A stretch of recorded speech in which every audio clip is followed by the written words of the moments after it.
My wife looked me dead in the eye, right across the mahogany breakfast table that morning, and said she wanted the estate. Not just the sprawling Hamptons property overlooking Lake Montauk, but everything within it. The vintage cars garaged beneath the guest wing, the collection of early American art that hung in the gallery, the antique sterling silver, the Ming Dynasty vase in the sunroom that had been in my family for generations. Everything, she declared, except our son. My lawyer, Eleanor Vance, a woman known in Boston legal circles as the Iron Maiden, had practically begged me to fight, to drag Candace Dubois through probate court for every single penny, to expose her for the gold digger she truly was. But instead, I just looked at her list of demands, printed on heavy bond paper with her lawyer's letterhead, and I simply nodded. Give it all to her, I said. Everyone thought I had lost my mind. My friends, my business associates, even Eleanor herself, whispered that old age had finally made Arthur Maxwell soft, that the man who had built half of Long Island's skyline had finally crumbled. At the final hearing, just a few days later, I signed over assets worth millions without a single blink. Candace, my wife of 10 years and 48 years old to my 70, smiled that victorious, shark-like grin she reserved for when she was particularly enjoying spending my money. It was a smile that stretched her perfectly plumped lips too wide, revealing a flash of expensive dental work. She thought she had stripped me bare, left me a hollowed-out husk. But then, as the ink was drying on the last document, her own lawyer, Preston Thorne, a man whose suits always looked too tight, and whose smile always felt like a calculation, leaned in and whispered 5 words into her ear. 5 words that turned her meticulously made-up face ghost white. She had absolutely no idea, not the slightest clue, that she was standing on a trapdoor I had painstakingly built over 25 years ago. A trapdoor so perfectly concealed that even the most seasoned legal minds, the most avaricious of opportunists, would walk right over it without a second thought. But before I tell you exactly how she lost everything, how her entire world crumbled beneath her custom-made Italian heels, let me take you back to that crisp Tuesday morning in the Hamptons, the morning my life, as I knew it, shattered into a million tiny pieces. If you've ever felt the cold, sharp steel of betrayal from the person who sleeps next to you, the one you swore to cherish, to protect, to build a future with, then hit that like button and subscribe, because this story, my friends, is for you.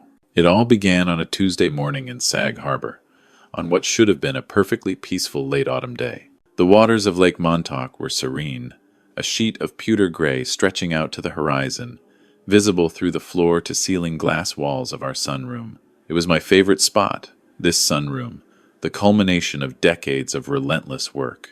I was 70 years old, and 40 of those years had been spent building an empire of concrete, steel, and glass across the eastern seaboard. I'd started from nothing, just a young man with a strong back and a head full of blueprints, mixing cement by hand on dusty construction sites in upstate New York. I had scaled mountains of debt, outmaneuvered corporate giants, and weathered economic storms that had capsized lesser men. All so that I could sit right here, in this custom-built Eames chair, drink my Colombian dark roast in peace, and watch the changing seasons paint the lake outside. The silence in the house was usually my favorite part of the day, a precious commodity in a world that constantly screamed for attention. But that morning, the air felt heavy, almost electrical, like the oppressive atmosphere just before a massive lightning strike. I was buttering a piece of artisanal sourdough toast, listening to the rhythmic, hypnotic sound of the waves gently lapping against the stone pillars of our deck, when that silence was abruptly shattered. Not by a greeting, not by a cheerful "Good morning, Arthur," but by a heavy, authoritative thud. A thick manila envelope, bulging with what felt like a lifetime of unpleasantness, landed directly on my Limoges porcelain plate. The delicate china cracked with a sharp, sickening sound, and my dark roast coffee flew across the table, splattering in a wide, spreading arc. The rich, dark liquid soaked instantly into the Italian silk tablecloth, spreading like a fresh, ugly bruise. I didn't jump. I didn't yell. In the cutthroat, unforgiving world of real estate, where fortunes are won and lost in the blink of an eye, panic is always the first, most dangerous sign of weakness. So, I simply picked up my crisp linen napkin. I always favored linen, an indulgence from simpler times, and began to dab at the spill, calmly watching the brown stain expand, consuming the delicate floral pattern of the silk. Only then did I slowly look up. Candace Dubois stood on the other side of the table, framed by the dazzling morning light. She was 48 years old, and beautiful in that sharp, almost manufactured way that screamed of meticulous maintenance, a look that easily cost $10,000 a month to sustain. She was wearing her tennis whites, pristine and uncreased, even though I knew with absolute certainty that she hadn't swung a tennis racket, let alone played a full set, in at least 3 years. Her eyes were hidden behind oversized designer sunglasses, those dark lenses acting as an impenetrable shield. But I could feel the coldness radiating from them, a chill that seeped into the very marrow of my bones. She didn't ask if I was okay. She didn't offer even a perfunctory apology for the mess, for the ruined plate, for the spilled coffee. She simply crossed her arms, a gesture of absolute finality, and said, her voice flat and devoid of any warmth, "Arthur, I am done. I want a divorce." I slowly, deliberately, placed the soiled napkin on the table. A small part of me, the part that still clung to the notion of a peaceful life, felt a jolt of shock. But the larger, more pragmatic part of me, the part that had survived decades of brutal business dealings, had sensed this coming for months. The late nights she spent out, offering vague excuses about charity events or girls' nights. The hushed, whispered phone calls she took in the privacy of her dressing room, her voice dropping to an almost inaudible murmur the moment I walked past. The way she subtly pulled her hand away almost imperceptibly every time I tried to offer a gentle, affectionate touch. The gradual, chilling emotional withdrawal. Yet, hearing those words spoken aloud, so stark and unvarnished, still felt like a physical punch to the gut, a blow that momentarily stole the air from my lungs. I took a deep, steadying breath, trying to regain my composure, and asked her, as calmly as I could, "What brought this on, Candace?" She laughed then, a dry, humorless sound that scraped like sandpaper against my ears. It wasn't a laugh of genuine amusement, but one of brittle contempt. "Look at you, Arthur," she sneered, her voice dripping with disdain. "You're old. You're tired. You just want to sit here and watch the waves and talk about history. You want to read your dusty old books and listen to classical music. I'm still young. I have life to live. A vibrant, exciting life. And frankly," she paused, adjusting her sunglasses, a theatrical gesture, "I am utterly exhausted playing nursemaid to a man who is clearly past his prime. I want my freedom. My real freedom." I nodded slowly, processing her words, each one a tiny barb. She was right, of course, about the age gap. I had never hidden my age. When we married 10 years ago, after a whirlwind romance that now felt utterly manufactured, she had claimed she loved my maturity, my wisdom, my quiet strength. She had even told my mother, bless her departed soul, that she found my grounded nature a comforting contrast to the flighty men her own age. Now, it seemed, she had only loved the opulent lifestyle my maturity and the empire it had built could afford her. It was a classic tale, repeated endlessly in the Hamptons. I looked at the thick manila envelope, still lying partially open on the stained tablecloth, its contents a silent promise of further devastation. "What do you want?" I asked, my voice flat, betraying none of the turmoil churning within me. She pointed a perfectly manicured finger, tipped with a shade of ruby-red nail polish. I knew I had paid a small fortune for, at the envelope. "It's all in there," she stated, her tone dismissive. "My lawyers, Preston Thorne and his team, drafted it last night. I want this estate here in Sag Harbor. It's my style anyway, Arthur, not yours. All those dark woods and heavy antiques. It's so traditional.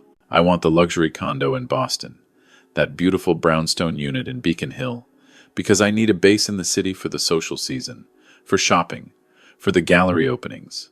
And I want the entire vintage Porsche collection because, frankly, you're far too slow and careful to drive them anymore. They deserve to be enjoyed, to feel the wind in their engines." She paused, allowing her words to sink in, savoring the moment. and finally a lump sum cash settlement of $5 million. I looked around the sprawling sunroom, a space I'd personally designed, overseeing every beam, every pane of glass. This structure of steel, glass, and aged cypress wood was worth at least $15 million, easily. The Boston condo, with its prime location and historical charm, was another 10. The cars, meticulously restored and maintained, were truly priceless, a testament to decades of collecting and a passion I had cultivated since my youth. In total, she was asking for nearly 80% of my liquid assets and property. She wasn't just trying to take her share. She was trying to skin me alive, to leave me with nothing but the clothes on my back and a paltry retirement fund. Most men, faced with such audacious greed, would have exploded.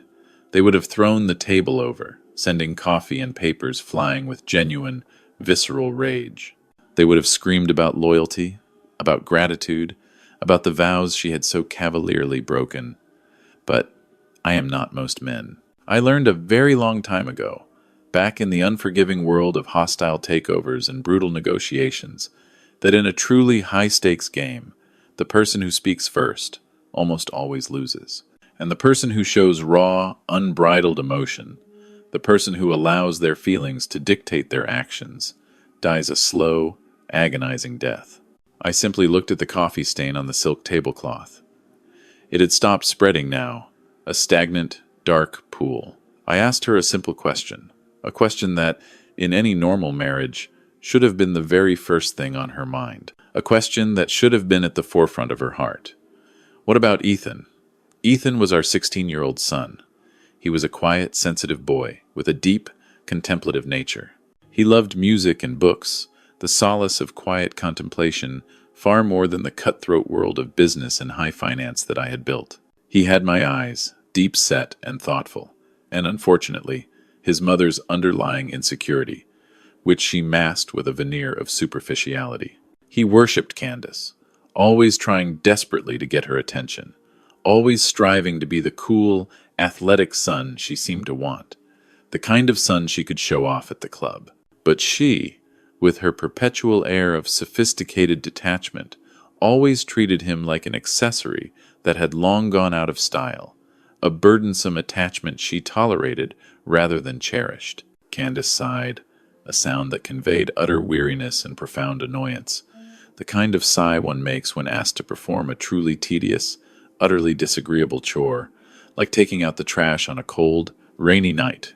She adjusted her designer sunglasses, pushing them higher on her nose, a theatrical gesture that shielded her eyes from both the sunlight and any potential glimmer of humanity. "That's the other thing, Arthur," she said, her voice clipped, dismissive.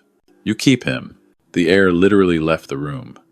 It felt like a vacuum had suddenly sucked all the oxygen out of the space, leaving me gasping. I felt my hands curl into tight, white-knuckled fists under the table, the sharp edge of the wood digging painfully into my palms. I asked her to repeat herself, hoping, praying, that I had misunderstood, that my hearing at 70 years old was finally failing me, that her words had been a cruel distortion of reality. She shrugged casually, picking at a tiny piece of lint on her pristine white tennis skirt, completely unfazed by my stunned silence. I said, "You keep the boy." Her voice was devoid of emotion, as if she were discussing a discarded piece of furniture, not a living, breathing human being, her own son. "Ethan is 16, Arthur. He's practically an adult. He's moody. He's socially awkward. And frankly, he's depressing to be around. He drags me down. I'm starting a new chapter, a vibrant, exciting chapter of my life. I simply cannot be dragging a brooding teenager, a heavy, melancholy presence, around Europe on my adventures. He's too much like you, Arthur. He's heavy." My heart hammered against my ribs. A brutal, relentless rhythm, not from fear, not from shock, but from a rage so cold, so intense, it felt like an actual fire burning in my chest. She was discarding our son, my son, like he was a piece of furniture that didn't match her new, superficial decor. She wanted the estate, the cars, the money, the art, but the flesh and blood, the vulnerable, sensitive human being we had created together, was just inconvenient baggage, an unwanted impediment to her frivolous future. At that exact agonizing moment, the sliding glass door to the lakeside patio slid open with a soft whoosh. Ethan was standing there, a ghost in the morning light. He was wearing his oversized headphones around his neck, a well-worn copy of Dune clutched in his hand. His face was pale, his eyes wide and vacant. He had heard. He had heard every single word. He had heard his own mother call him a burden. He had heard her trade him for a condo in Boston and a vintage Porsche. Ethan looked at Candace, his eyes wide, brimming with a horrifying mixture of shock, devastation, and a nascent, terrifying understanding. He didn't say a word. He just stood there, silently, looking at the woman who had given birth to him, the woman who was supposed to be his protector, his comfort, his guide. He was waiting for her to say it was all a cruel joke, waiting for her to say she didn't mean it, that she loved him, that he was her priority. Candace turned slowly and saw him. For a split second, a flicker, I thought she might actually show some shame, some remorse, some attempt to cover up the monstrous words she had just uttered. I hoped, foolishly, for a moment of maternal instinct to surface, but she didn't. She simply looked at him with the same detached indifference, the same casual disdain she had shown the spilled coffee. "Do not look at me like that, Ethan," she said, her voice devoid of any warmth, any regret. "It's not a tragedy. Your father has plenty of money. He'll hire the best nannies, or tutors, or whatever you need. You'll be much better off with him. I'm simply not cut out to be a mother anymore. I've done my time." Ethan's book, the weighty sci-fi novel, slipped from his grasp. It hit the polished hardwood deck with a hollow, echoing slap. He looked at me, his eyes quickly filling with tears, bright and shimmering like shattered glass. Then, without another word, without a single sound, he turned and ran. He ran down the steps toward the lake, disappearing behind the dunes and the swaying reeds, a small, retreating figure swallowed by the vastness of his mother's indifference. I stood up, the heavy dining chair scraping loudly against the pristine oak floor, a harsh, grating sound that seemed to punctuate the silence. For the first time in 25 years, the mask of the calm, impenetrable businessman slipped. I looked at Candace, truly looked at her, and I saw her for what she truly was. Not a wife, not a partner, not even a flawed, struggling mother. She was a parasite, a creature that attached itself, fed until it was gorged and full, and then simply moved on, leaving nothing but a hollowed-out shell, a broken family, in its wake. She checked her diamond watch, a dazzling piece of jewelry I had bought her for our 5th anniversary, a small token of what I thought was our enduring love. "I have a brunch appointment at the club," she said, adjusting the strap of her designer handbag, her voice completely unaffected by the preceding horror. "Have your lawyers call my lawyers, Arthur. Let's make this quick. I want to be in Boston by the weekend, ready to close on the condo." She turned abruptly and walked out of the sunroom, her expensive tennis shoes squeaking on the polished marble floor of the foyer. She didn't look back at the lake, where her son was undoubtedly crying his heart out. She didn't look back at the husband she was destroying. She just walked out into the crisp Hampton sunshine, convinced she had won the lottery, that the world was hers for the taking. I stood alone in the deafening silence of the $15 million estate she now claimed was hers. I looked at the coffee stain on the Italian silk. Ruined, just like this marriage, just like this life I thought I had meticulously built. But as I watched her new, impossibly sleek electric car pull out of the driveway, its silent departure, a metaphor for her cold efficiency, a strange, chilling calm settled over me. It was the unsettling calm of a seasoned general who suddenly realizes the enemy has just made a fatal, irreversible mistake. A mistake that, in the grand scheme of things, would cost her far more than she could ever imagine. She had attacked my money, and I could have, perhaps, even forgiven that. Money, after all, was merely a tool, a means to an end. She had attacked my pride, wounded my ego, and I could have, with some effort, ignored that. Pride could be rebuilt, ego could be mended. But she had attacked my son. She had ripped his vulnerable heart out and called him garbage. She had casually, brutally, thrown him away like refuse. And that, I realized with a cold, terrifying clarity, was not just a demand for divorce. That was a declaration of war. I picked up my phone, my fingers steady despite the tremor in my soul. I didn't call a therapist. I didn't call a friend to cry on their shoulder, to seek solace or understanding. I dialed the number of Eleanor Vance, my attorney, the woman known in legal circles as the Iron Maiden. She answered on the first ring, her voice crisp and professional. "Arthur Maxwell, good morning. What can I do for you?" I spoke quietly, my voice low and controlled, but the words that emerged were as hard, as unyielding, as the polished granite countertop beside me. "Eleanor, I need you to prepare divorce papers. Candace wants everything. The Sag Harbor estate, the Boston condo, the vintage cars, the art, the cash, everything." Eleanor gasped, a sharp intake of breath on the other end of the line. "Arthur, we will fight her. We will bury her in litigation. She will not get a single dime beyond what she's legally entitled to, and even that will contest." "No, Eleanor," I said, cutting her off, my eyes fixed on the distant spot where my son had disappeared behind the dunes. "You are going to draft the agreement exactly as she wants it. Give her the house. Give her the condo. Give her the cars. Give her the art.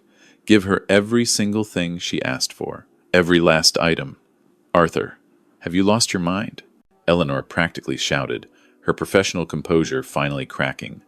Her voice was laced with a mixture of shock and profound concern. "Do it," I commanded, my voice sharper, more insistent than I had used in years, cutting through her protests. "But I want one clause added. Just one, and it must be non-negotiable. She must sign away all parental rights to Ethan, all future claims to any assets connected to him, and any guardianship over him. Total, absolute severance. Legally and irrevocably." There was a profound, stunned silence on the line. Then Eleanor spoke, her voice laced with confusion, a hint of genuine alarm. "Arthur, you are handing her an empire for nothing.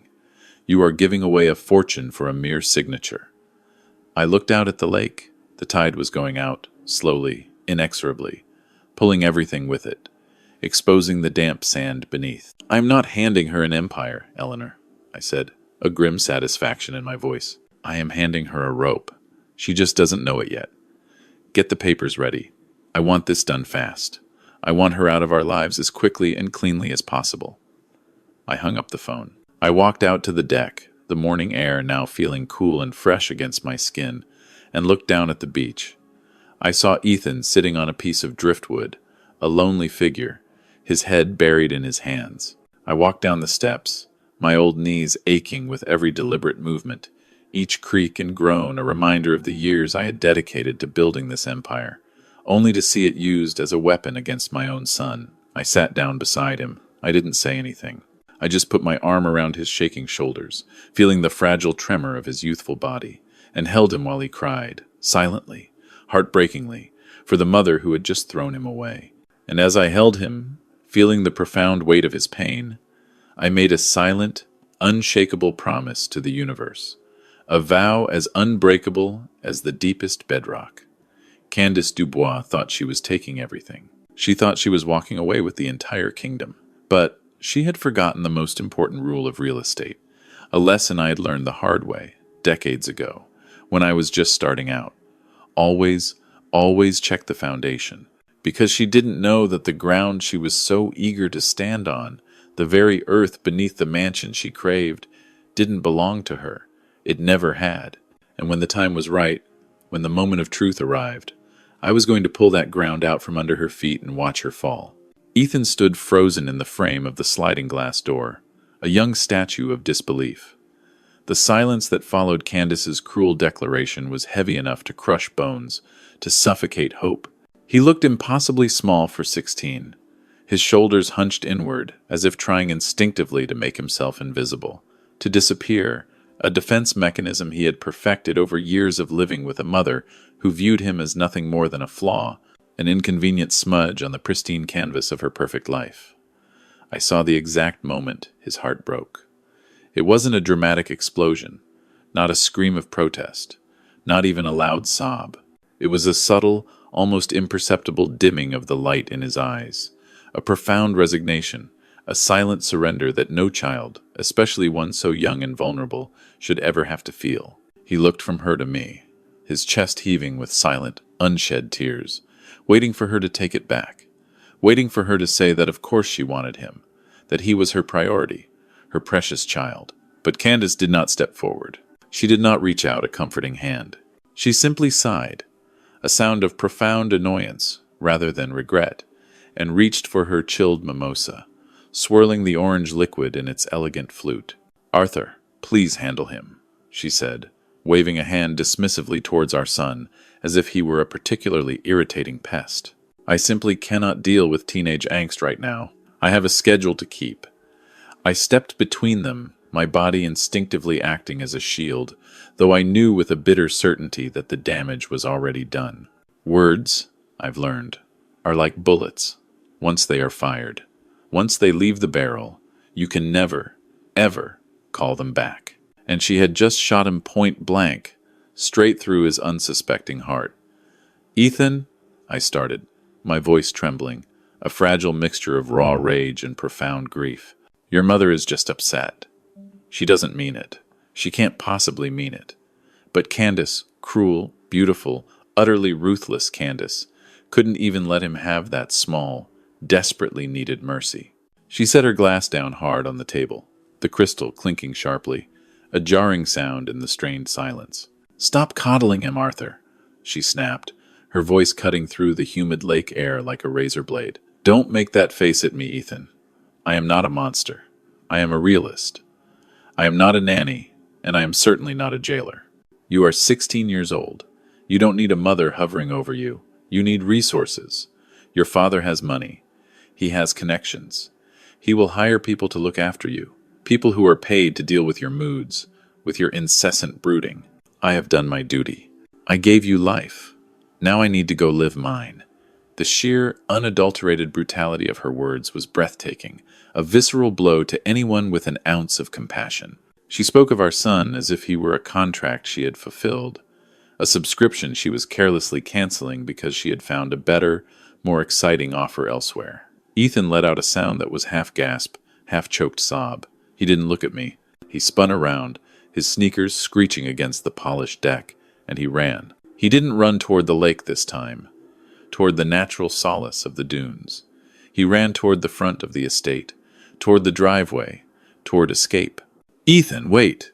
I shouted, ignoring the sharp ache in my hip, the sudden protest of my 70-year-old joints as I scrambled awkwardly after him.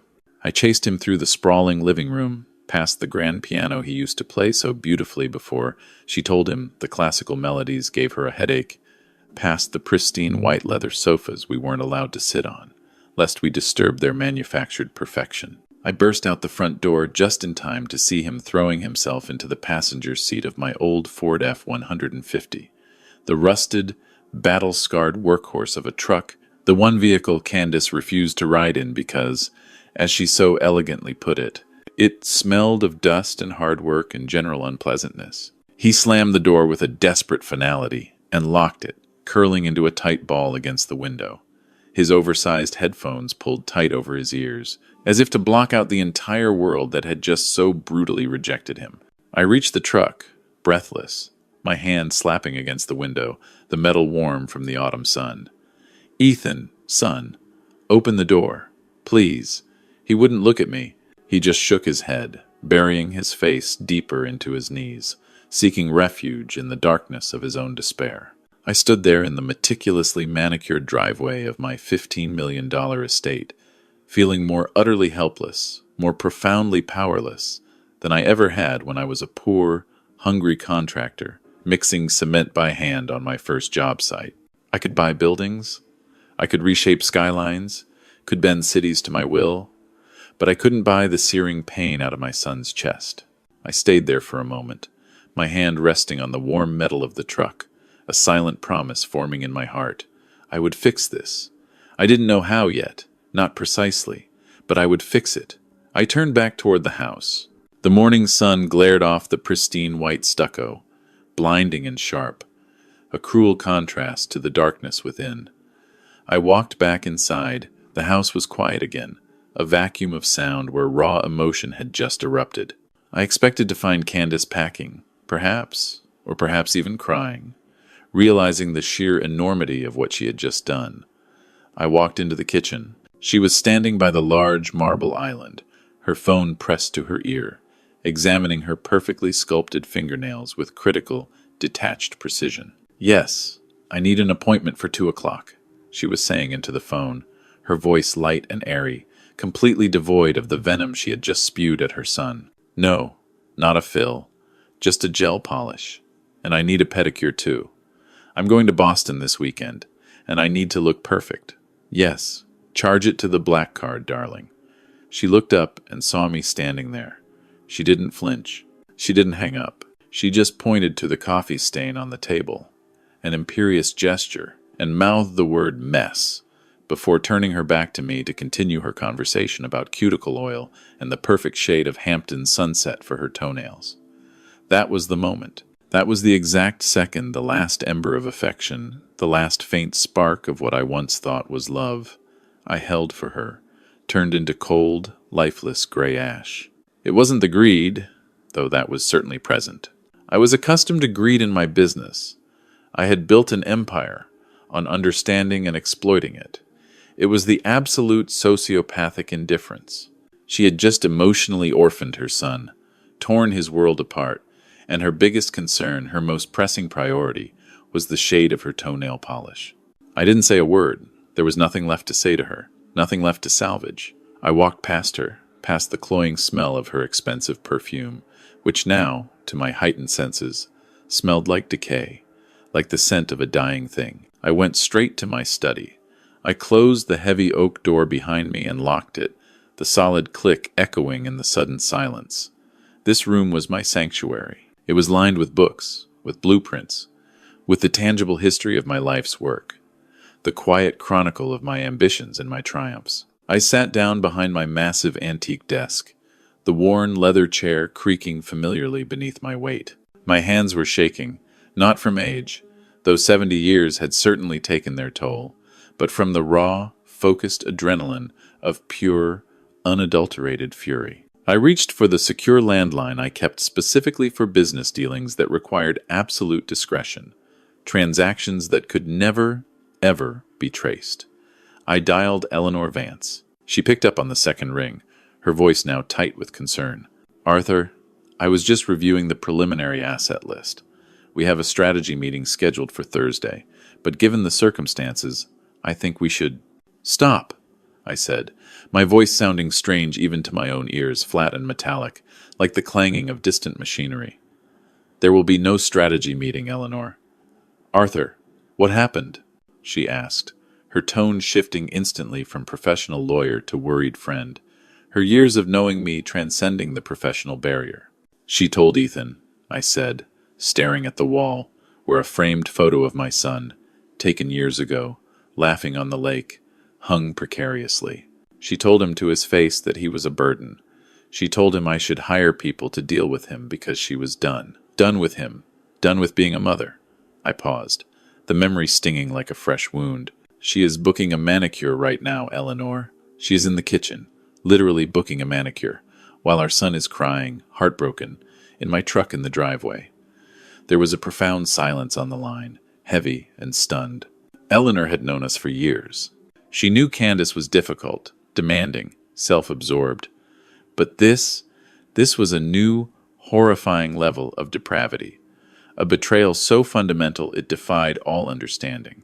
"My God, Arthur," Eleanor breathed, her voice a hushed whisper of disbelief. "I am so sorry. We will destroy her. I will file for full custody on grounds of emotional abuse. We will tie her up in litigation for years. She won't see a dime of alimony. She'll walk away with absolutely nothing." "No," I said, cutting her off, my voice steely. "That is the old way, Eleanor. That takes too long. Ethan needs this over now. He needs her out of his life, completely and irrevocably, before she can do any more damage to his spirit, to his heart." "Then, what do you want to do?" Eleanor asked, her voice filled with a mixture of frustration and a grudging respect for the man she knew was always 10 steps ahead.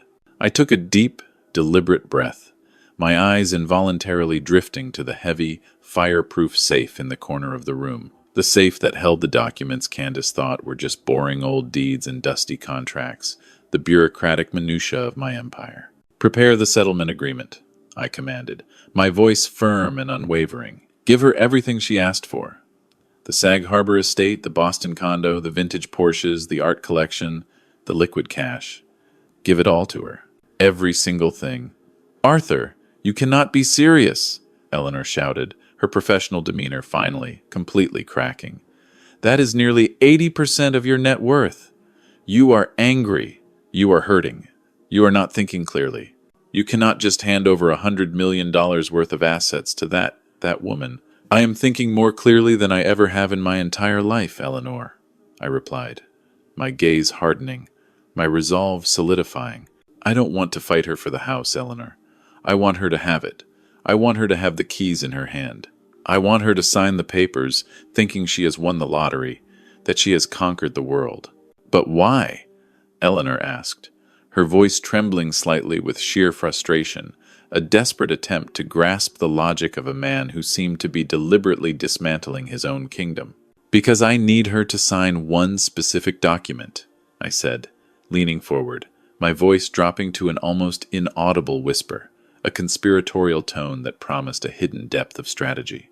"In exchange for all those assets, for the entire fortune, I want her to sign a full and irrevocable waiver of all parental rights, and any future claim to Ethan's estate or guardianship. I want her to legally sever herself from him." "She wants freedom, Eleanor?" "I will give her so much freedom she will choke on it. She will drown in it. Arthur, even if she signs that, giving her the properties, the cash, the cars, it's financial suicide. She wins."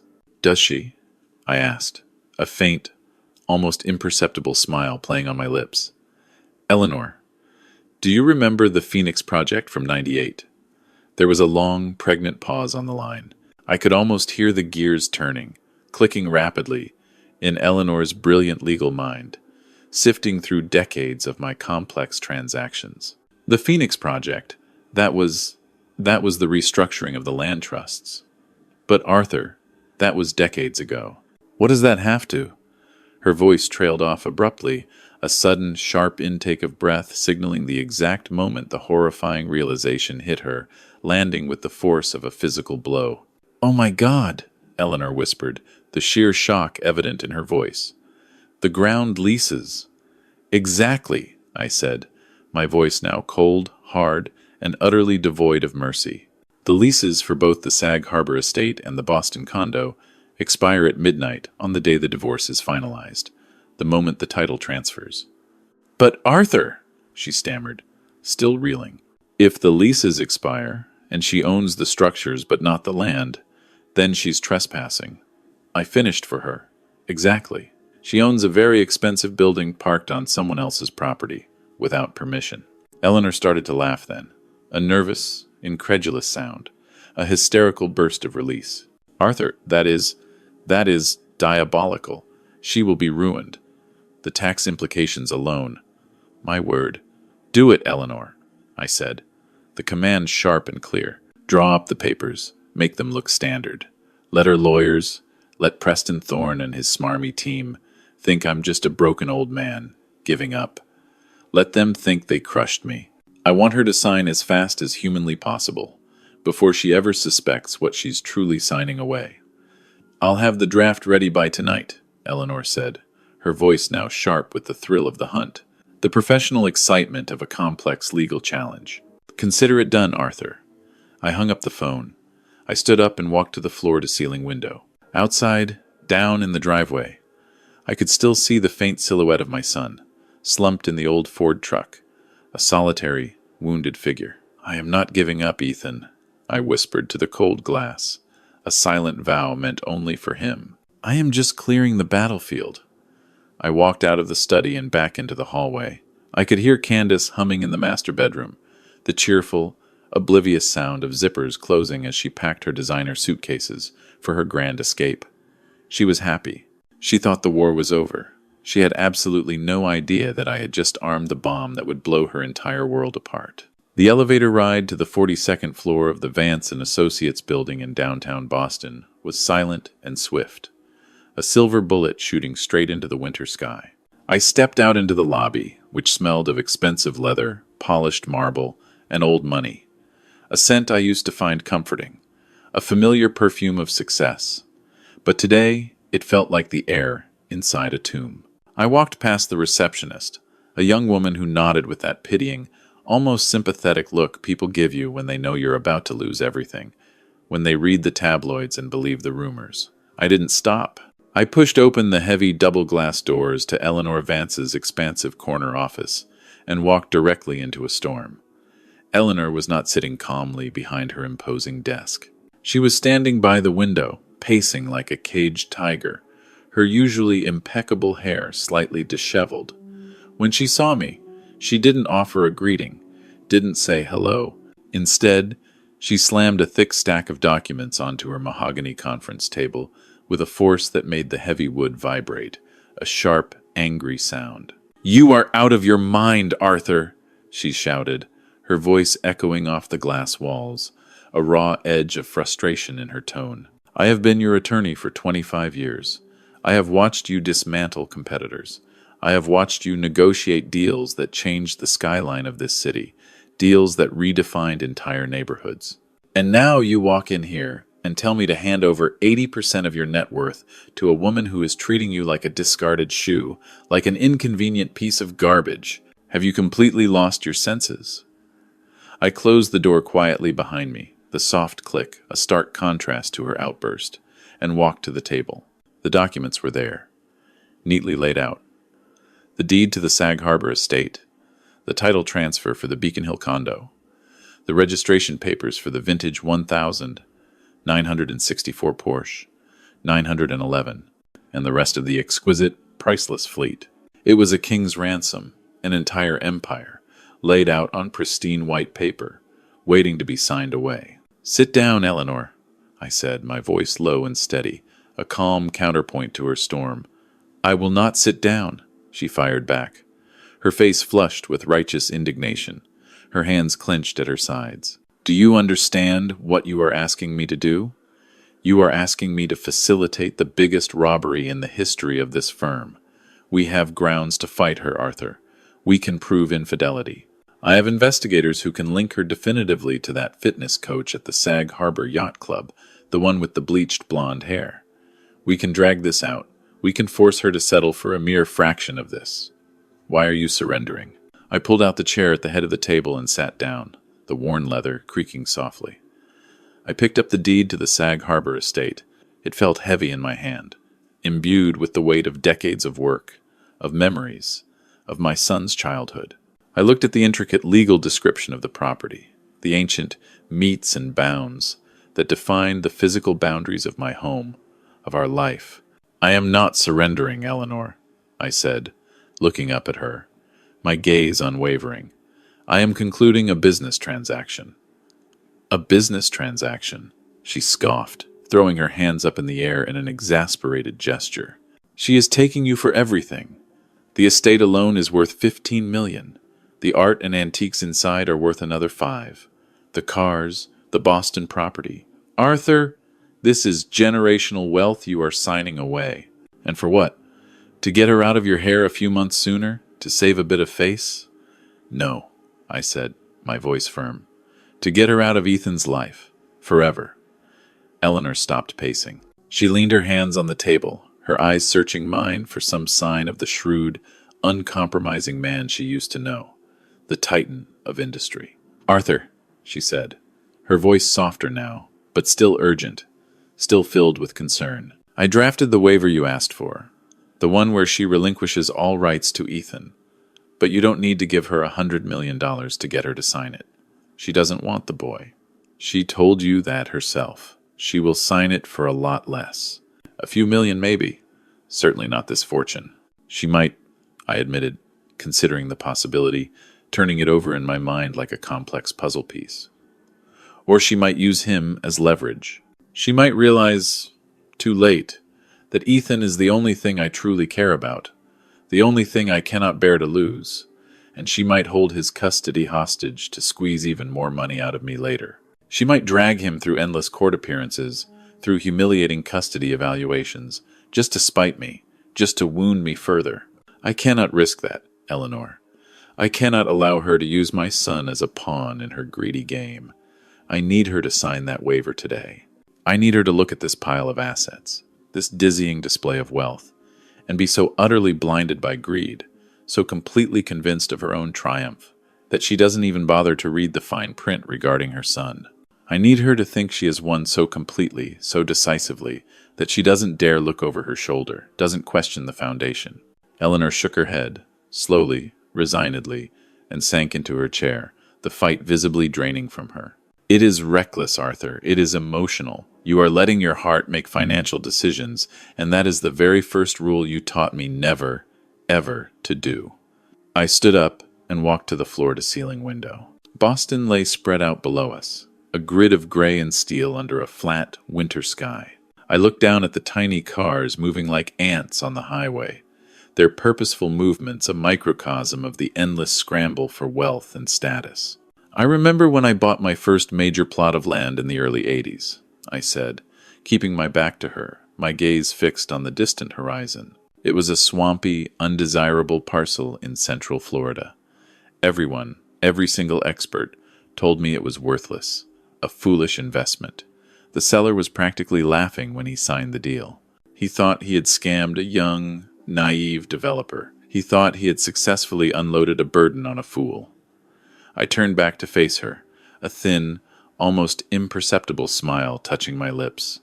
He didn't know that I had seen the municipal surveys. He didn't know the state was planning to build a major highway interchange less than a mile away. He was so busy counting his small, immediate victory, so focused on the quick profit, that he didn't see the empire I was about to build on that muddy, seemingly worthless ground. Eleanor stared at me, her brow furrowed in concentration, a glimmer of understanding beginning to dawn in her eyes. "What is your point, Arthur?" she asked, her voice quiet. "My point, Eleanor, is that sometimes, to trap a truly big beast, you have to use the biggest bait," I said, my voice measured and deliberate. "You cannot catch a shark with a worm. You have to throw a whole side of beef into the water. You have to let the shark think it is feeding, that it has found an easy meal. You have to let it taste the blood, to feel the thrill of the kill." She looked down at the stack of papers on the table, the sheer volume of wealth represented there. "This isn't a side of beef, Arthur," she said, her voice laced with a newfound awe, tinged with fear. "This is the whole cow. You are relying on a 25-year-old land lease structure that hasn't been tested in court in a divorce proceeding. If the judge decides that the house and the land are inseparable because of the duration of the marriage, you lose. If Candace's lawyers, if Preston Thorne, find a single loophole in those original trust documents, you lose. You are betting everything, Arthur. On a technicality, on a legal maneuver from decades ago. I am betting on her greed, Eleanor," I corrected, my voice firm. "I am betting that she is so arrogant, so utterly convinced of her own superiority, so blinded by her impending victory, that she won't bother to check the foundation of what she is taking. She sees the mansion, Eleanor. She sees the marble floors and the breathtaking lake view. She doesn't see the ground beneath her feet. She never has." Eleanor picked up a pen. She twirled it in her fingers, her knuckles white with tension. "I hate this, Arthur. I want this on the record. I am advising you against this. I think it is a profound mistake. I think you are angry and hurting, and you are going to wake up in a rental apartment with nothing but an old, used truck and a lifetime of regret." I smiled, a thin, cold smile that didn't quite reach my eyes. "I will have Ethan, Eleanor," I said, "and that, my dear friend, is not nothing. Now, are the papers ready?" Eleanor sighed, a long, defeated sound that seemed to carry the weight of the entire legal profession. She opened a folder and pushed it toward me. "Here," she said, her voice barely a whisper. "The transfer deeds, the settlement agreement, the waiver of parental rights. It is all here, everything she asked for." I picked up my heavy silver fountain pen. The gold nib glinted ominously in the office light. I looked at the first document. Transfer of title, 1088 Lakeside Drive, Sag Harbor, New York. I didn't hesitate. I signed my name in fluid black ink. Arthur Maxwell. I flipped the page. Transfer of title, Beacon Hill Condo, Unit 4B, Boston, Massachusetts. I signed again, my hand steady, page after page. I signed away the irreplaceable collection of vintage cars I had spent 30 years lovingly assembling. I signed away the priceless paintings I had bought at auction in London and Paris, the sculptures from New York galleries. I signed away the cash reserves, the liquid assets I had accumulated over a lifetime of ruthless enterprise. Eleanor watched me in complete silence, her face pale, her eyes wide with a mixture of horror and grim fascination. She looked like she was witnessing a suicide, a man deliberately dismantling his own life's work. When I reached the last document, I paused, allowing the gravity of the moment to settle. It was the waiver, the document that would legally, irrevocably erase Candace from Ethan's life. It stated, in stark, unambiguous legal terms, that she voluntarily terminated her parental rights, that she ceded full legal and physical custody to me, and that she waived any right to contest my estate or Ethan's future trust. I tapped the paper with the tip of my pen. "This one," I said, my voice low and deliberate. "Make sure this one is on top when you send the package to her lawyer.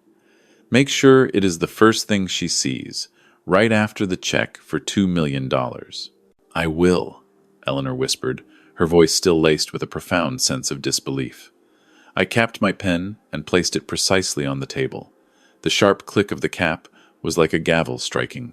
"It is done," I said. "Send it to Preston Thorne. Tell him I capitulated. Tell him I am old and tired, and I just want it to be over. Tell him he won." Eleanor slowly gathered the papers, her hands shaking slightly, a visible tremor. "You are a terrifying man, Arthur Maxwell," she said, her voice tinged with grudging admiration. I buttoned my jacket and walked toward the door. "Not yet, Eleanor," I said, without looking back, my gaze fixed on the future. "Not yet, but I am about to be." I walked out of the office and back into the silent elevator. As the numbers counted down, floor by floor, I felt a strange lightness in my chest, a curious absence of the heavy burden I had carried for weeks. I had just given away my fortune. I was technically poorer than I had been since I was 22 years old, a young man with nothing but ambition and a fierce determination. But as I walked out into the cold Boston wind, I didn't feel poor. I felt dangerous. I pulled my burner phone from my pocket. It was a cheap, prepaid device, untraceable and secure, a tool I kept for only the most sensitive of dealings. I powered it on. I dialed a number I hadn't called in years, a direct line to the trustee department of the First National Bank, the specialized division that handled complex, irrevocable trusts. "This is Davis," a dusty, gravelly voice answered. "Mr. Davis, this is Arthur Maxwell," I said, watching the city traffic flow by, a river of humanity. "Mr. Maxwell, it has been a long time," Mr. Davis replied, his voice betraying a hint of surprise. "It has," I said. "I am calling to confirm the status of the Phoenix Trust, specifically the ground leases for the Sag Harbor and Boston properties." There was a rapid typing sound on the other end, the rhythmic click of old keys. "Yes, Mr. Maxwell, I have the file right here. The leases were established in 1998, with a 25-year term. And the expiration date?" I asked, though I knew the answer by heart, had rehearsed it in my mind countless times over the decades. Mr. Davis paused, a brief, almost imperceptible hesitation. "They expire tomorrow at midnight, Mr. Maxwell. Would you like to initiate the renewal process? The terms allow for a renewal at fair market value. Or, no, Mr. Davis," I cut him off, my voice sharp and clear. "Do not renew them." There was a profound silence on the line, a startled intake of breath. "I beg your pardon, Mr. Maxwell?" Mr. Davis asked, confusion in his tone. "If you do not renew, the trust is legally obligated to issue an eviction notice or demand a new lease at current commercial rates.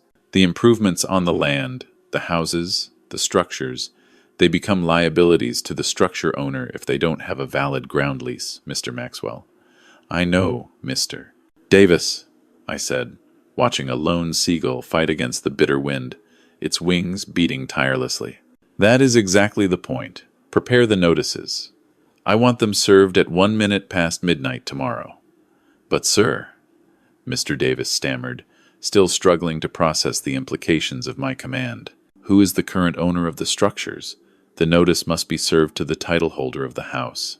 As of this afternoon, Mr. Davis, I said, my voice cold, hard, and utterly satisfied. The owner is Candace Dubois. Send the bill to her. I hung up the phone, snapping the burner shut. The trap was set. The bait was taken. Now, all I had to do was wait for the snap. The conference room at Thorne & Partners was designed to intimidate. It was all chrome and frosted glass, perched high above the city like a vulture's nest, an opulent lair where fortunes were won and lost with the stroke of a pen.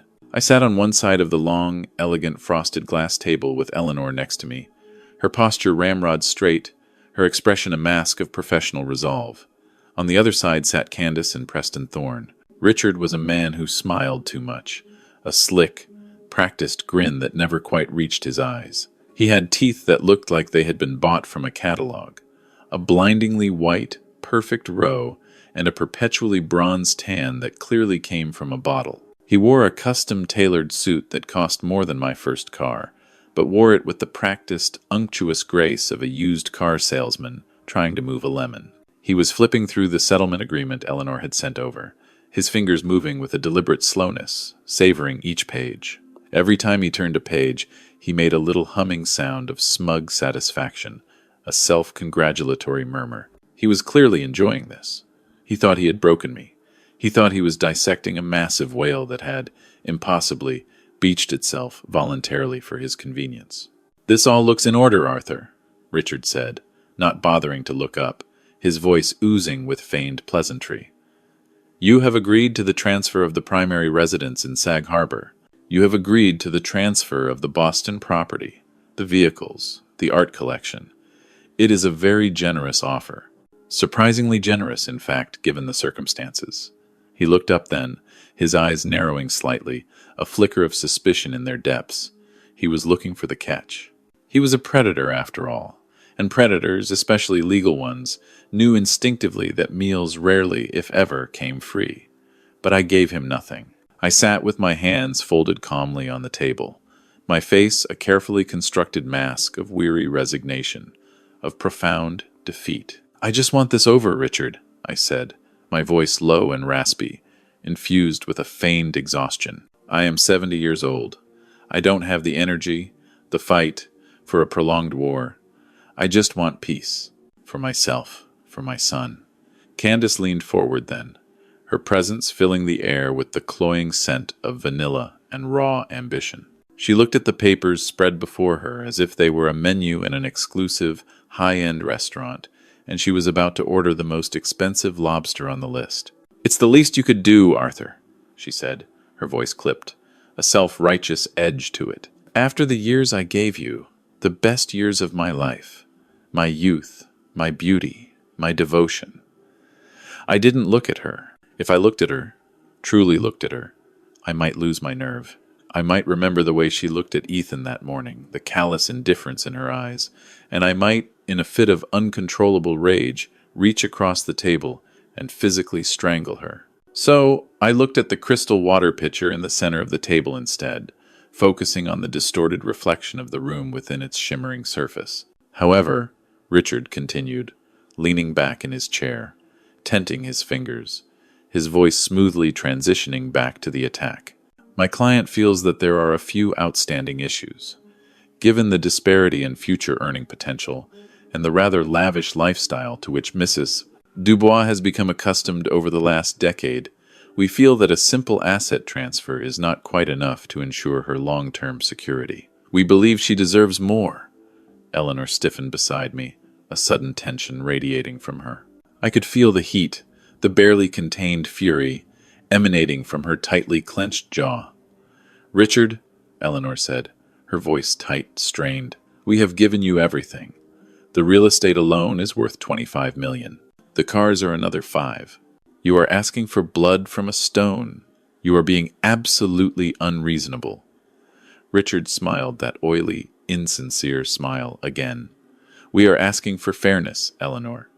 Arthur is a legend. He can always make more money. Candace, however, cannot. Therefore, we are adding two final stipulations to the final agreement. Sarah opened her mouth to object, but Richard raised a dismissive hand, silencing her. And second, he said, dropping the hammer, savoring the dramatic pause, we want a lump sum spousal support buyout, $2 million in cash, wired to Candace's personal account within 24 hours of signing. As a goodwill gesture, of course. Eleanor slammed her hand on the table, the sharp crack echoing through the room. Absolutely not, she shouted, her voice thick with outrage. That is extortion, Richard. We are walking away. Arthur, get up. We are going straight to court. You will not get another dime. I didn't move. I simply watched Candace. Her eyes had widened almost comically at the mention of the $2 million. It was a number she understood instinctively. It was tangible. It was immediate. It was shopping sprees in Paris, new wardrobes, exotic vacations. It was, in her twisted logic, true freedom. She was practically vibrating with barely suppressed greed, her pupils dilating slightly. $2 million, I said softly, my voice barely a whisper. Yes, Richard said, confident now, sensing victory. $2 million. Or we don't sign today. We drag this out. We depose you. We audit your books going back 30 years. We make your life a living hell, Arthur. And we will win. I looked at Eleanor. She was red in the face, trembling with a controlled fury, ready to fight to the death for me, to tear Richard Thorne apart in court. She was a good lawyer, a truly loyal friend, but she didn't know the end game. She didn't know the long, patient game I had been playing for decades. Sit down, Eleanor, I said, my voice gentle but firm. Arthur, don't you dare, she warned, her eyes blazing. I turned to Richard. I will pay the legal fees, I said, and I will pay the $2 million. Candace let out a small, involuntary squeal of delight, a sound like a pleased animal. She grabbed Richard's arm, squeezing it tightly, her victory palpable. Excellent, Richard said, pulling a pen from his expensive suit pocket. Then we have a deal. Not yet, I said. Richard paused, the pen hovering over the paper, a flicker of irritation crossing his face. I have one condition, I said. Richard sighed, clearly exasperated. I told you, Arthur, we are not negotiating the house, or the... It has nothing to do with the money, I interrupted, my voice sharp. It has to do with the boy. Candace's face darkened, the sudden shift in her expression almost comical. What about him? She demanded, her tone laced with suspicion. I reached into my battered leather briefcase, the one I had carried since my early days, a stark contrast to Richard's sleek designer model. I pulled out the single, thin document I had drafted myself, with Eleanor's oversight, the night before. It was simple, brutal, and utterly final. I placed it on the table and slid it slowly toward her, across the polished glass. This, I explained, my voice devoid of emotion, is a waiver of parental rights. It states that you voluntarily and irrevocably terminate all legal and physical custody of Ethan Maxwell.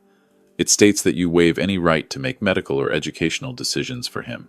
And most importantly, it states that you waive any future claim to his estate, his trust funds, or any assets held in his name, now or in the future. You walk away, Candace, completely. You never call him. You never visit him. You are not his mother anymore. You are a stranger. Legally, you are nothing to him. The room went utterly silent. Even Richard looked uncomfortable, shifting awkwardly in his seat. To sell a child, even metaphorically, even legally, was a taboo that even hardened lawyers usually tried to dress up in nicer, more palatable language. You want me to sign away my son? Candace asked slowly, her voice barely a whisper, a strange mix of incredulity and dawning realization. I want you to be honest, I corrected, my gaze fixed on hers, unwavering. You told him he was a burden. You told him you were done.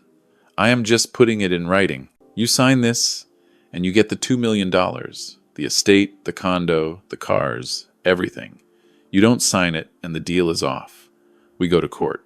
And in court, Candace, I will spend every dime I have. I will burn the money before I let you have it. You will walk away with nothing." She looked at the document, then she looked at Richard. "Is it legal?"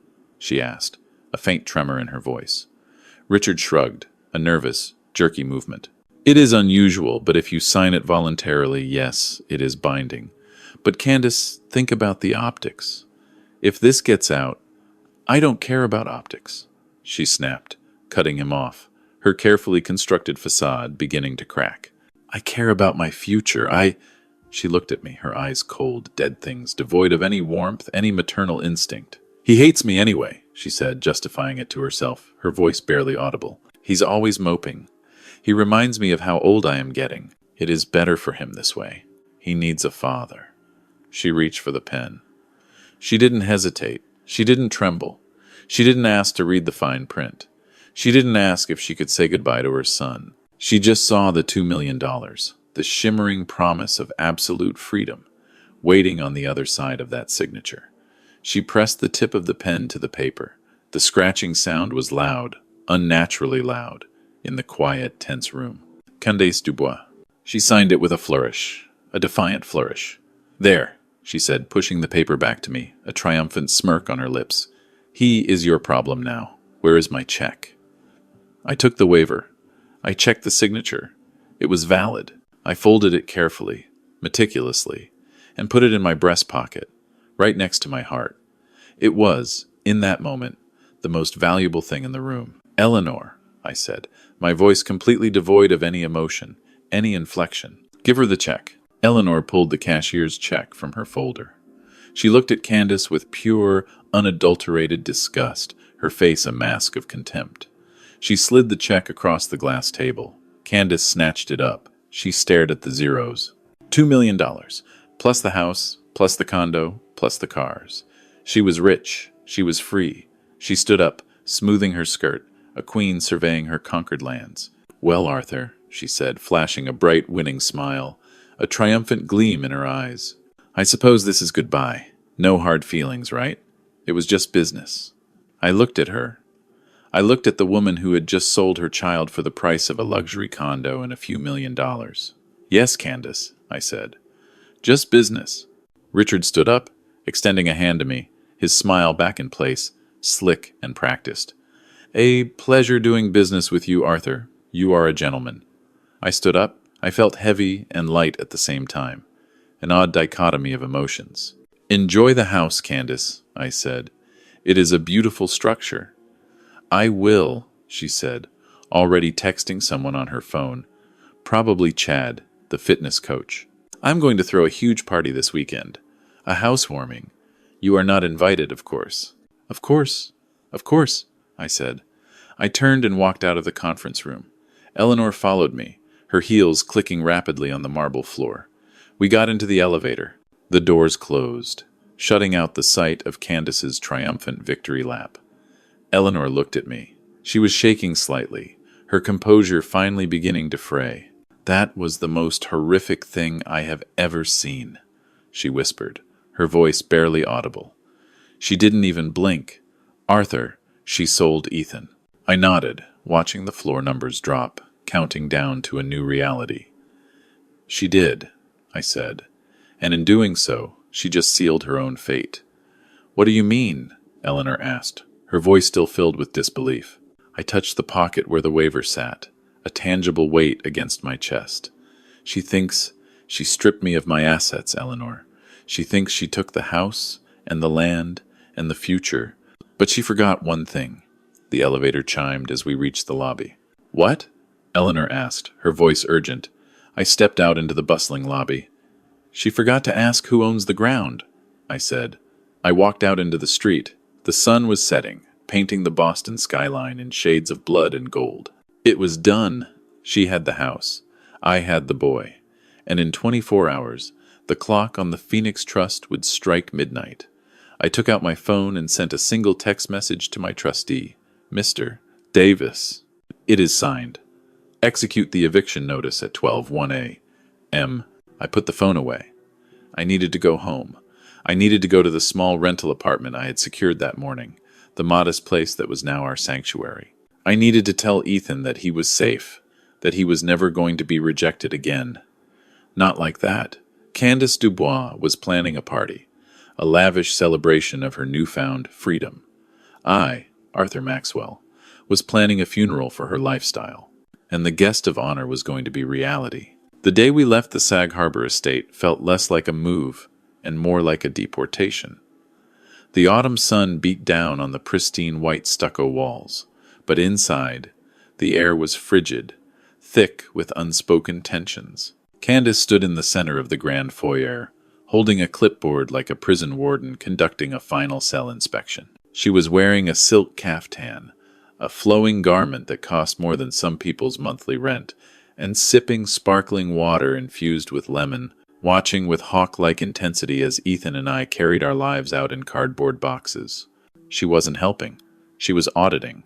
Every time I reached for something that wasn't strictly clothing or personal toiletries, she would clear her throat with an imperious sound and point a perfectly manicured finger at the list in her hand. "Not that painting, Arthur," she said, as I reached for a small seascape, a canvas I had bought in a bustling street market in Lisbon 30 years ago, a sentimental reminder of a simpler time. "That is listed on the inventory under wall art. It stays. It ties the room together, as my new decorator says."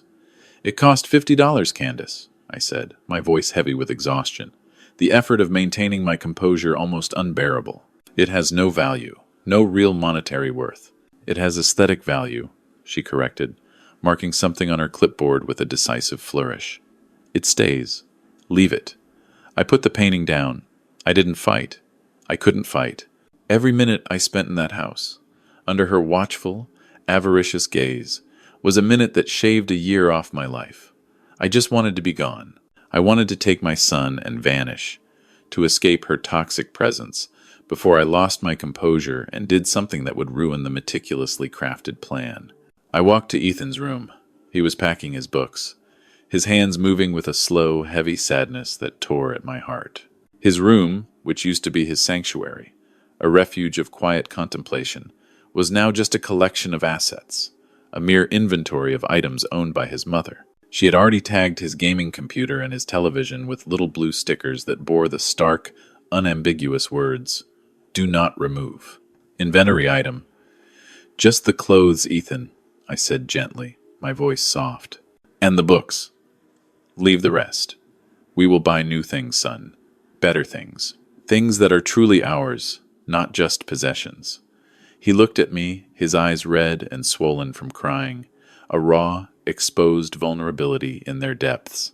"It isn't about the things, Dad," he whispered, his voice thick with unshed tears. "It's that she wants them more than she wants me. She wants my TV, but she doesn't want me to watch it." I pulled him into a tight hug, holding him close, feeling the fragile tremor of his young body. "I know, son, I know, but we are leaving, and that is the most important thing. We are escaping her. We are starting over, truly free." We carried his boxes out to the driveway.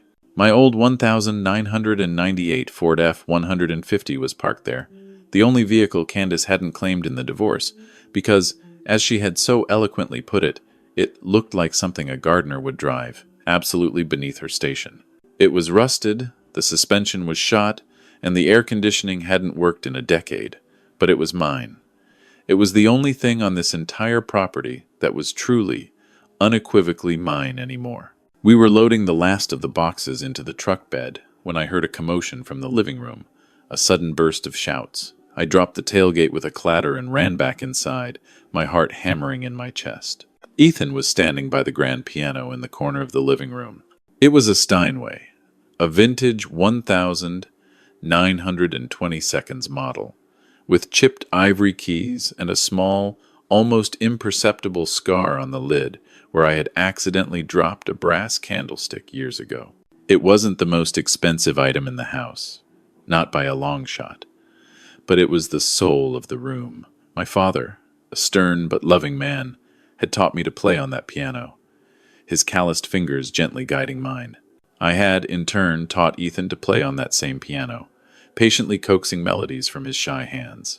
It was the only thing that had ever brought us consistent peace, true solace, in this otherwise sterile, emotionally barren house. Ethan had his arms wrapped around the piano bench, desperately trying to drag it toward the front door. He was straining, his young face flushed with effort and raw desperation. Candace was standing directly in front of him, blocking his path, her expression one of cold, detached amusement. She wasn't shouting. She was smiling that tight, condescending smile, the one that made me want to scream, to lash out, to break something. "Put it down, Ethan," she said, taking a delicate sip of her sparkling water, her voice calm, devoid of any empathy. "You are scratching the pristine hardwood floor. It is mine," Ethan shouted, his voice cracking with emotion, raw and piercing. "Grandpa gave it to Dad. Dad gave it to me. You don't even play. You hate music." "It doesn't matter if I play," Candace said coolly, her eyes devoid of any warmth. "It is clearly listed as a furnishing in the primary residence. The settlement agreement your father signed yesterday transfers all furnishings to me. It stays. End of discussion." Ethan looked at me as I entered the room, his eyes pleading, brimming with desperation. "Dad, tell her it's ours. We can't leave it. It's Grandpa's piano." I looked at the piano, this beautiful, silent instrument, a repository of memories. I looked at the woman standing in front of it, her face a mask of cold indifference. She didn't want the piano itself. She probably couldn't even tell the difference between a middle C and a door hinge. She wanted it because Ethan loved it. She wanted it because taking it hurt him, deeply and profoundly, and hurting him was her perverse way of proving she had won, that she held all the power. It was a power move, pure and simple, a final, cruel act of psychological warfare. I walked over to Ethan. I put my hands on his shoulders. I could feel him trembling beneath my touch, his young body racked with a pain far too profound for his years. "Ethan," I said softly, my voice filled with a quiet, resolute strength. "Let it go." "But Dad," he pleaded, tears spilling freely onto his cheeks, tracing clean paths through the dust and grime. "It is just wood and wire, son," I said, staring hard at Candace, my words carrying a double meaning. "It is just a thing. We carry the music in our heads. She can keep the box. She can keep the silence.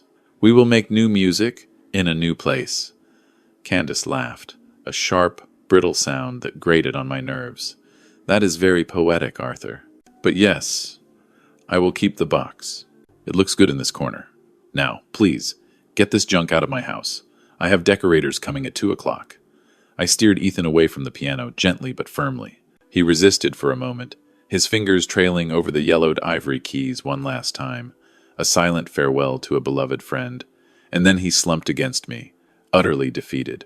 We walked out of the living room, leaving the ghost of my father and the music of our past behind.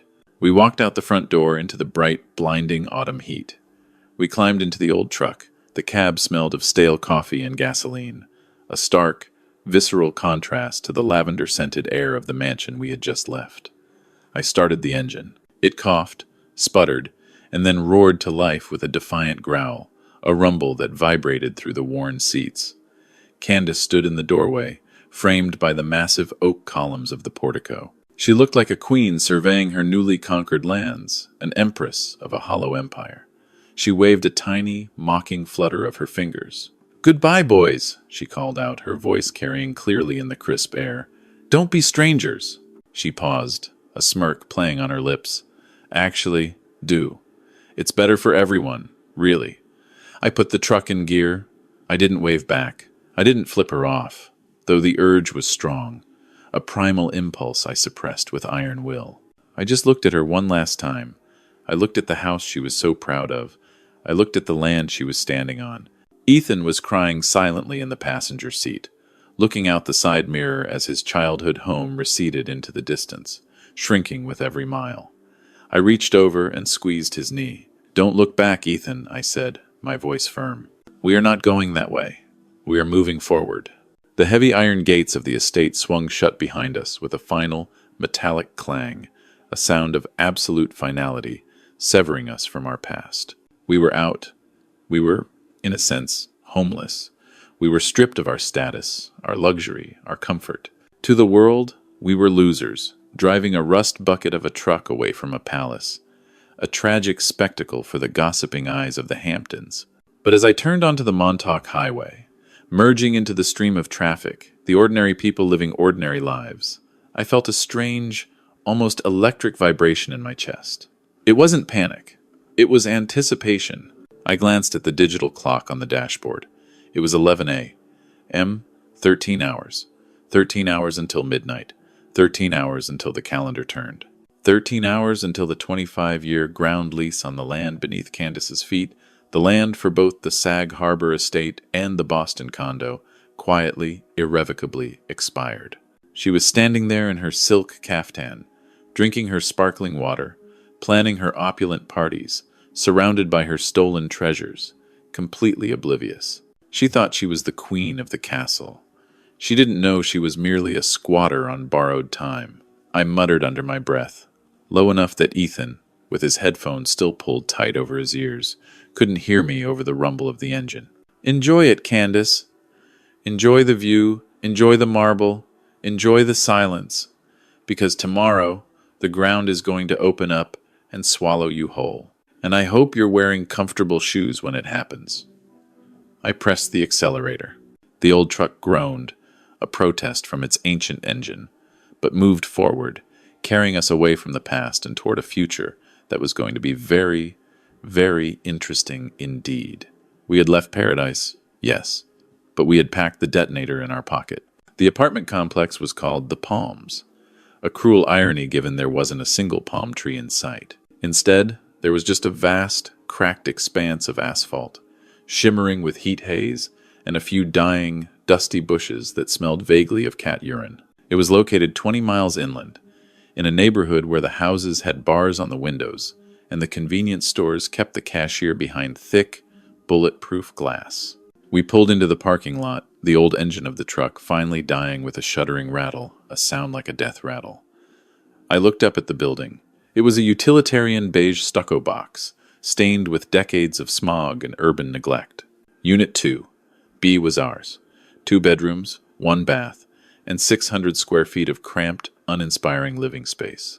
It cost $1,200 a month, which was less than what Candace spent on imported bottled water in a single week. "Home sweet home, Ethan," I said, trying desperately to inject a note of optimism into my voice, an enthusiasm I absolutely did not feel.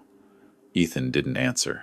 He just grabbed his duffel bag and slammed the truck door so hard the side mirror wobbled precariously. He walked toward the stairwell, his head down, his headphones on, trying to block out the sound of a couple arguing loudly, violently, on a balcony above us. We carried the boxes up the stairs. The elevator, predictably, was out of order, a piece of yellowed paper taped to the doors with the single, stark word, "broken," scribbled in black marker. My knees popped and ground with every step, protesting loudly against the concrete. At 70 years old, carrying 40-pound boxes up 2 flights of unyielding concrete stairs is not exercise. It is torture.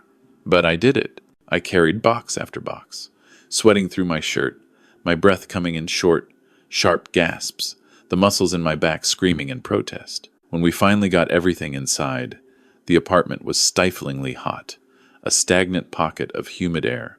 The air conditioning unit in the window was ancient, a rusted contraption covered in a thick layer of grime that suggested it hadn't been turned on since the Reagan administration. I flipped the switch, and it coughed out a cloud of dust and a noise like a jet engine trying desperately to take off.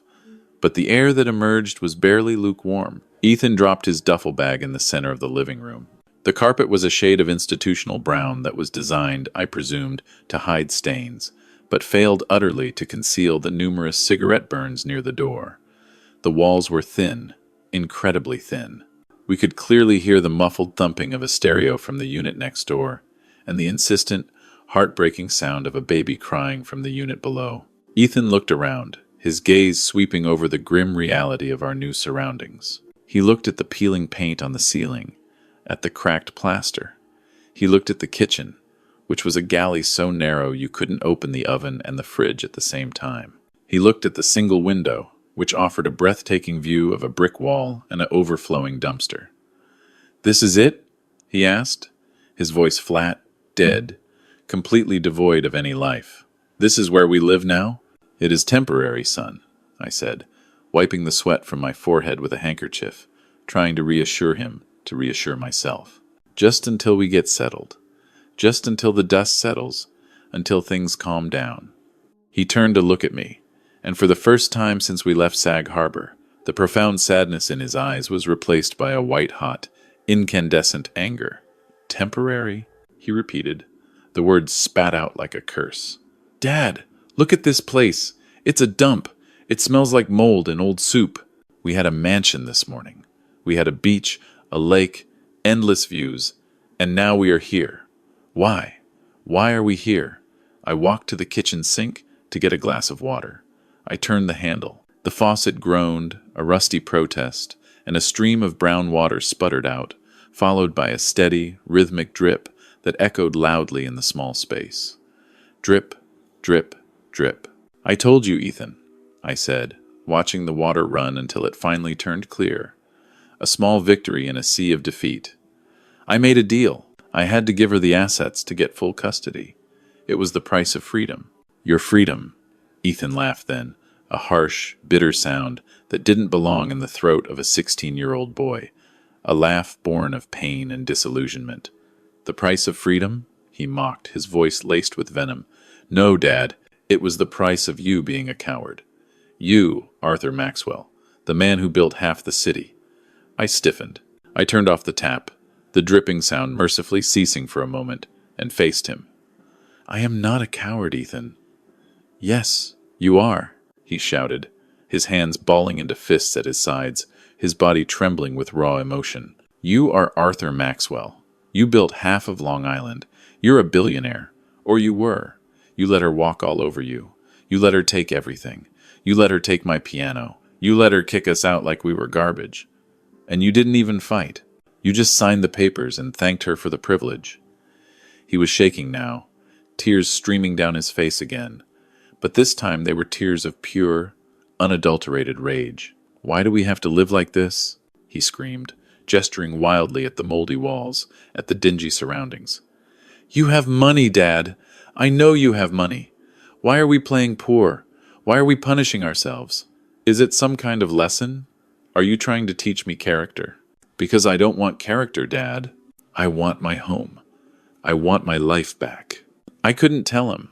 I physically, emotionally, couldn't tell him.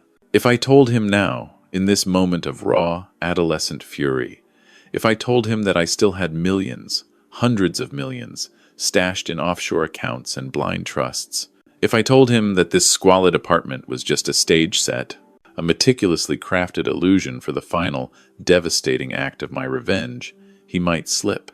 He might, in a moment of youthful indiscretion, tell a friend. He might, in a moment of renewed anger at Candace, text her, reveal the truth. And if she knew, if she even suspected for a second that she had been played, that she had been expertly manipulated before the clock struck midnight, before the legal process was irreversible, she could file an injunction.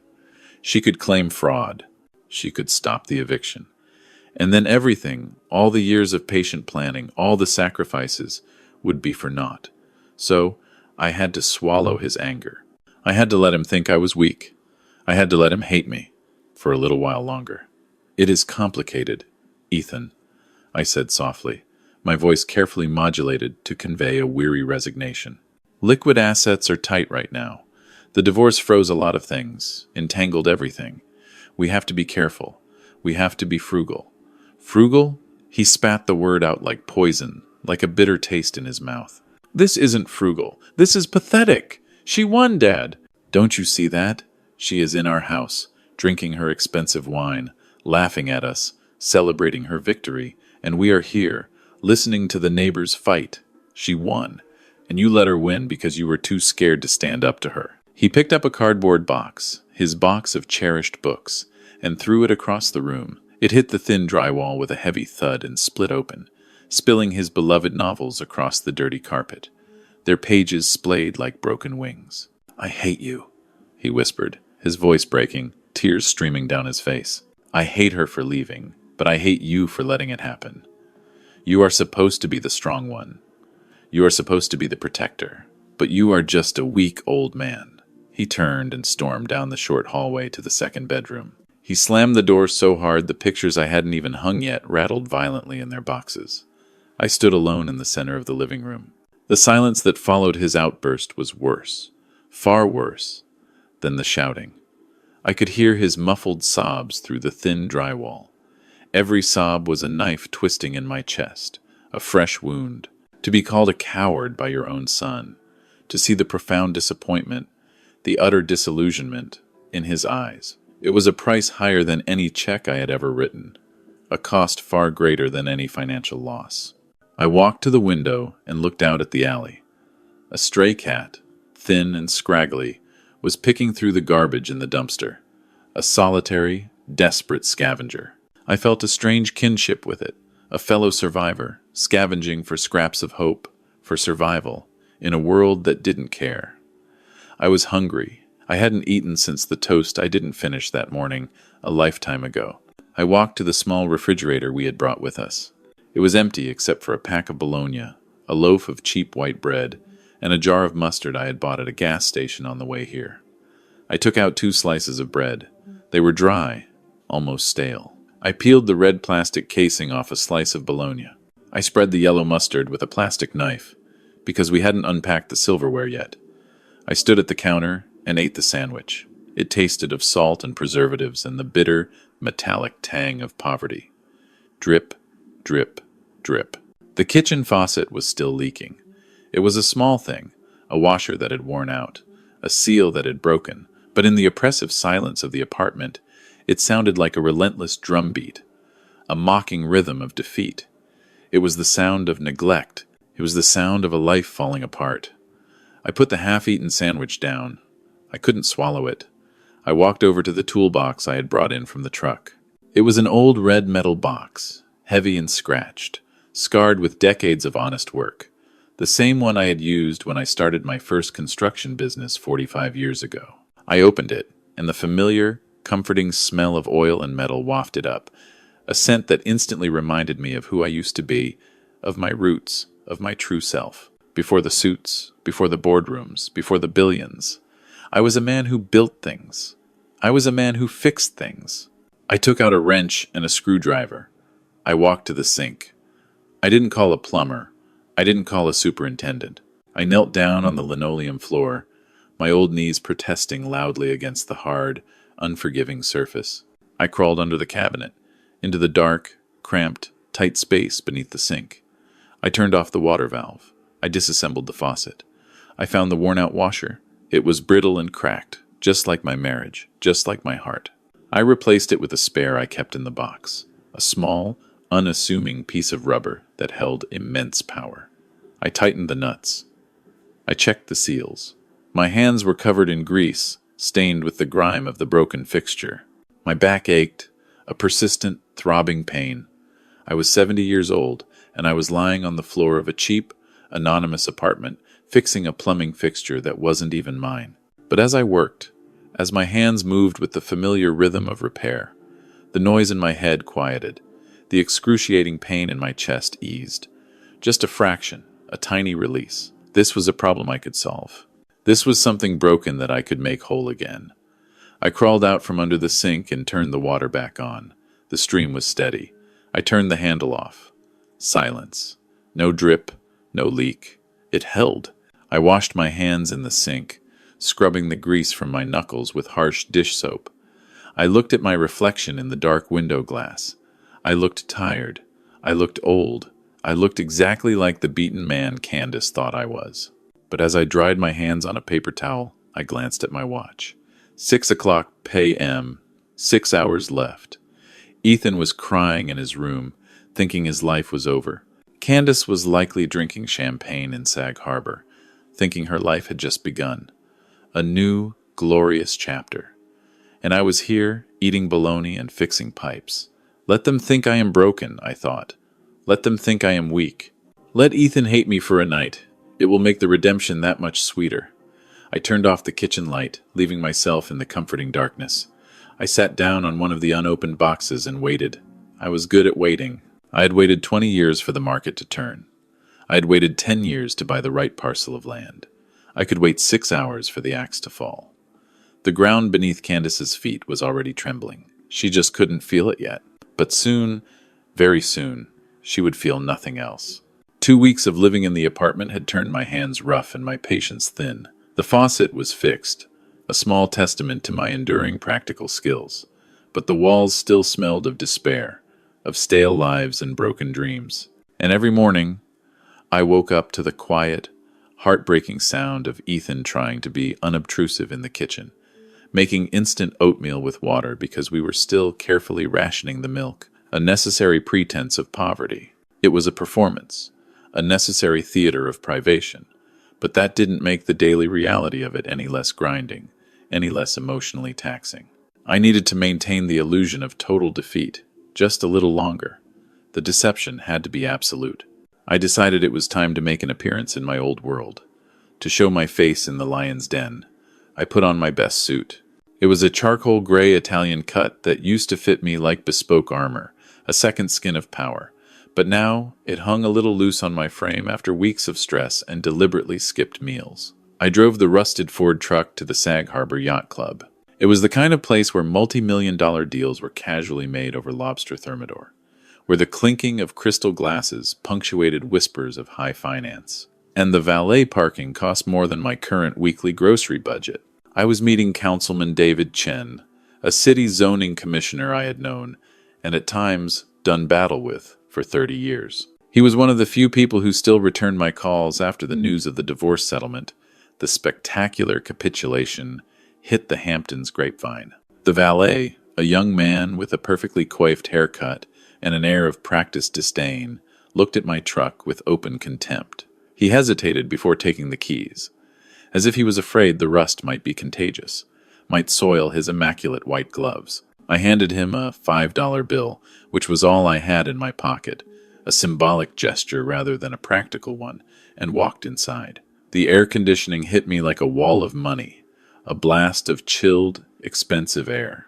The intoxicating smell of truffle oil and expensive perfume filled my lungs, a potent reminder of everything I had voluntarily, strategically, walked away from. I sat at a corner table with David. He looked uncomfortable, constantly checking his watch and glancing around the opulent room as if being seen with me, the fallen mogul, might somehow damage his credit rating, might tarnish his carefully cultivated political image. We ordered lunch. I, with a grim determination, ordered the soup. David, predictably, ordered the steak, a thick, prime cut. "So, Arthur," David said, cutting into his meat with a silver knife, his voice carefully neutral. "I heard about the settlement. Total capitulation. That does not sound like you, old friend." I took a slow sip of water, allowing the coolness to soothe my dry throat. "I am tired, David. I just wanted to ensure Ethan was taken care of. I wanted a clean break, for him more than for me." David shook his head, a mixture of pity and disbelief in his eyes. "You gave her everything, Arthur. The rumor is you are liquidating assets just to pay the legal fees. People are saying you lost your touch, that you finally went soft, that the old Arthur Maxwell is no more." "Let them talk," I said, my voice steady, betraying nothing. "Reputation is a currency, David, but peace of mind, genuine freedom, is an asset far more valuable." We finished the meal in awkward, strained silence. When the check came, I reached for my wallet. It was a reflex, a deeply ingrained habit. For 40 years, I had always paid the check, in every business meeting, every social gathering. It was a power move. It was habit. I pulled out my black Centurion card, the heavy titanium rectangle that used to open any door in the world, a symbol of absolute financial power. I handed it to the waiter. He took it with a practiced smile and walked away. 2 minutes later, he returned. The smile was gone. He leaned down and whispered in a voice that was meant to be discreet, to be unheard by the other patrons. But in the suddenly silent, attentive restaurant, it sounded like a shout. "I am sorry, Mr. Maxwell." The card was declined. I felt the blood rush to my face, a wave of heat burning my cheeks. Of course, it was declined. The accounts were linked to the assets I had transferred. Candace had likely frozen or canceled the secondary cards the moment the ink was dry on the settlement. I had forgotten. For a second, a crucial, humiliating second, I had forgotten the elaborate, dangerous game I was playing. "I have another card," I mumbled, patting my pockets. knowing full well I didn't. I must have left my wallet in the...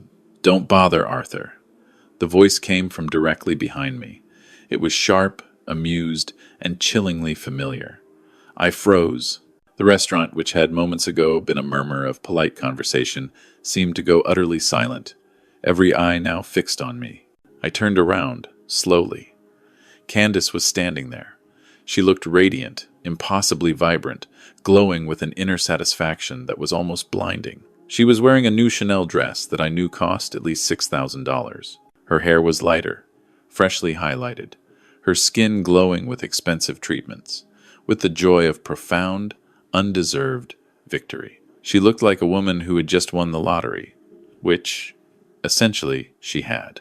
Standing next to her, his arm casually draped around her waist, was a man who looked like he had been manufactured in a gym. He was maybe 25 years old, with bleached blonde hair and a tennis shirt that was unbuttoned, one too many buttons, revealing a meticulously toned chest. He was holding Candace's hand, his thumb stroking her knuckles possessively.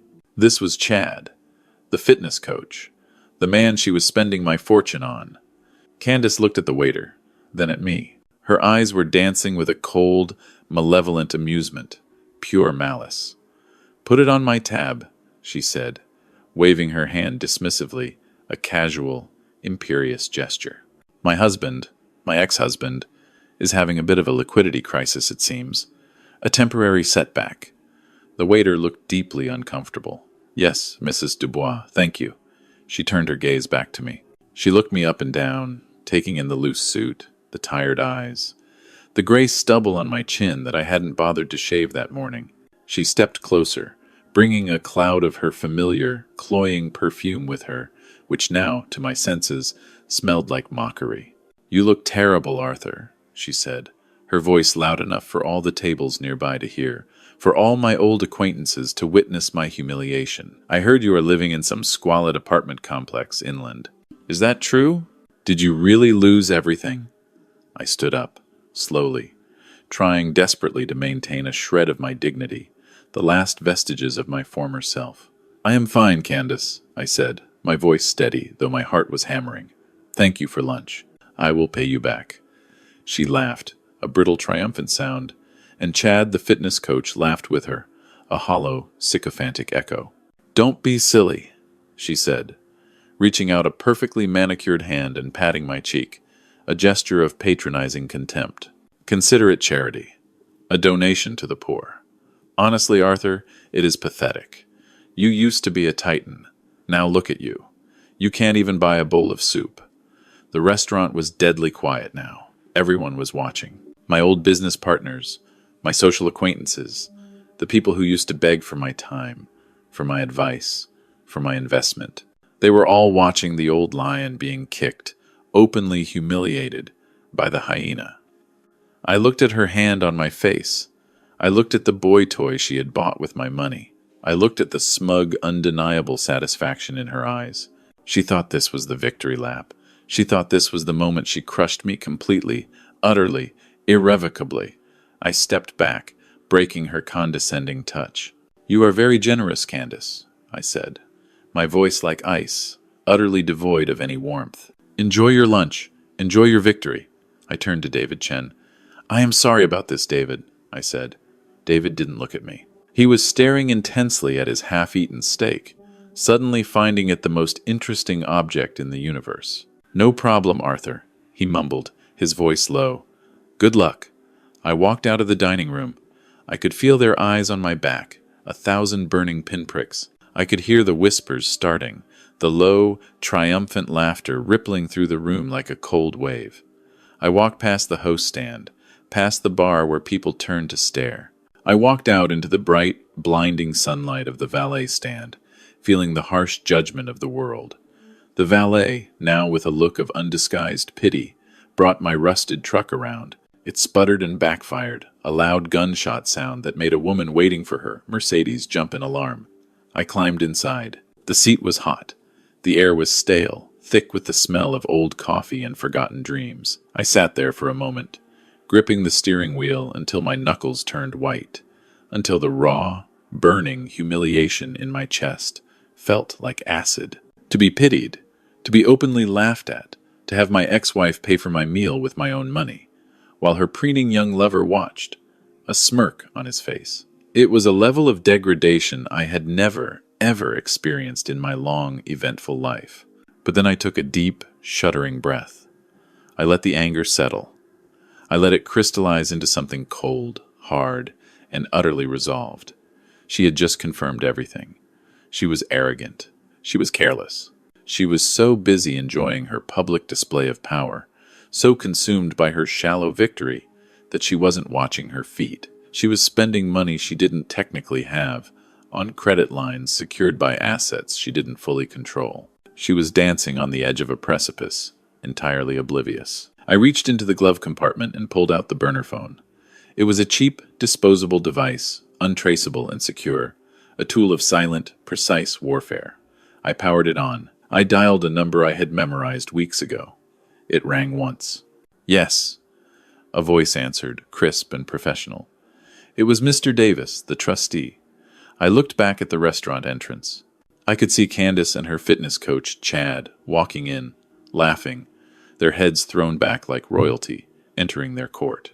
"It is time, Mr. Davis," I said, my voice utterly devoid of the shame I had just shown the world, replaced by a cold, unwavering resolve. "Are you sure, Mr. Maxwell?" "Mr. Davis asked, a faint tremor in his voice, sensing the monumental nature of the decision. "Once we initiate this, there is no going back.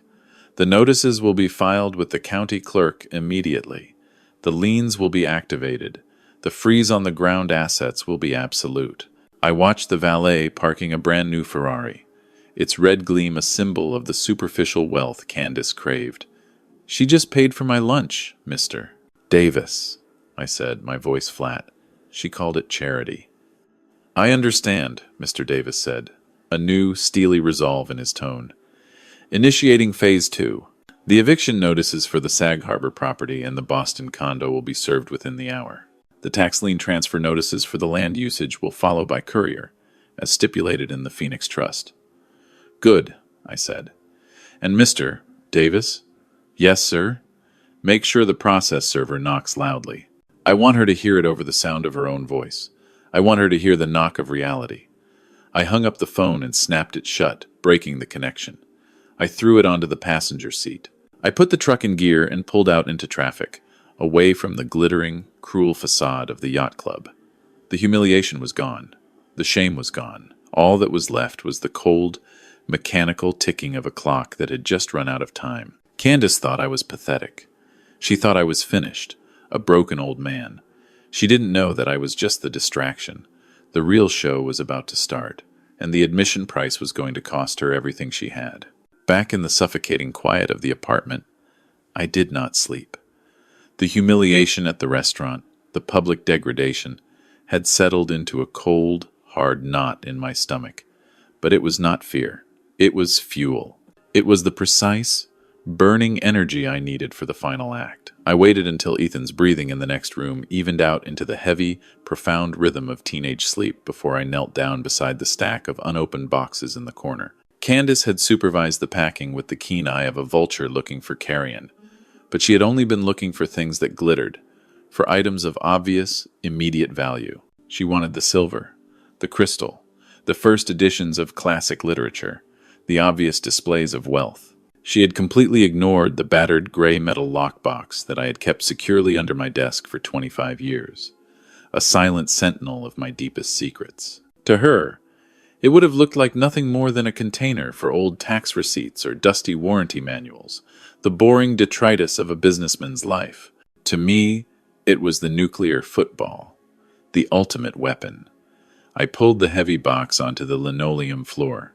It was dense, weighted with the years of paper and secrets it contained. I dialed the combination on the rusty tumbler, the numbers ingrained in my memory. 3, 2, 9. It clicked open with a soft, metallic sound that felt unnaturally loud in the small, silent room. Inside, there were no diamonds, no stacks of illicit cash, just files. Manila folders, worn soft at the edges, yellowed with age, smelling faintly of dust and time. I flipped past the birth certificates, the insurance policies, the mundane paperwork, until I found the one at the very back. It was labeled in my own handwriting from a quarter of a century ago. Project Phoenix, 1998. I opened the file and spread the documents out on the cheap laminate floor, the papers crackling softly. Under the harsh, unforgiving light of the kitchen bulb, they looked utterly innocuous.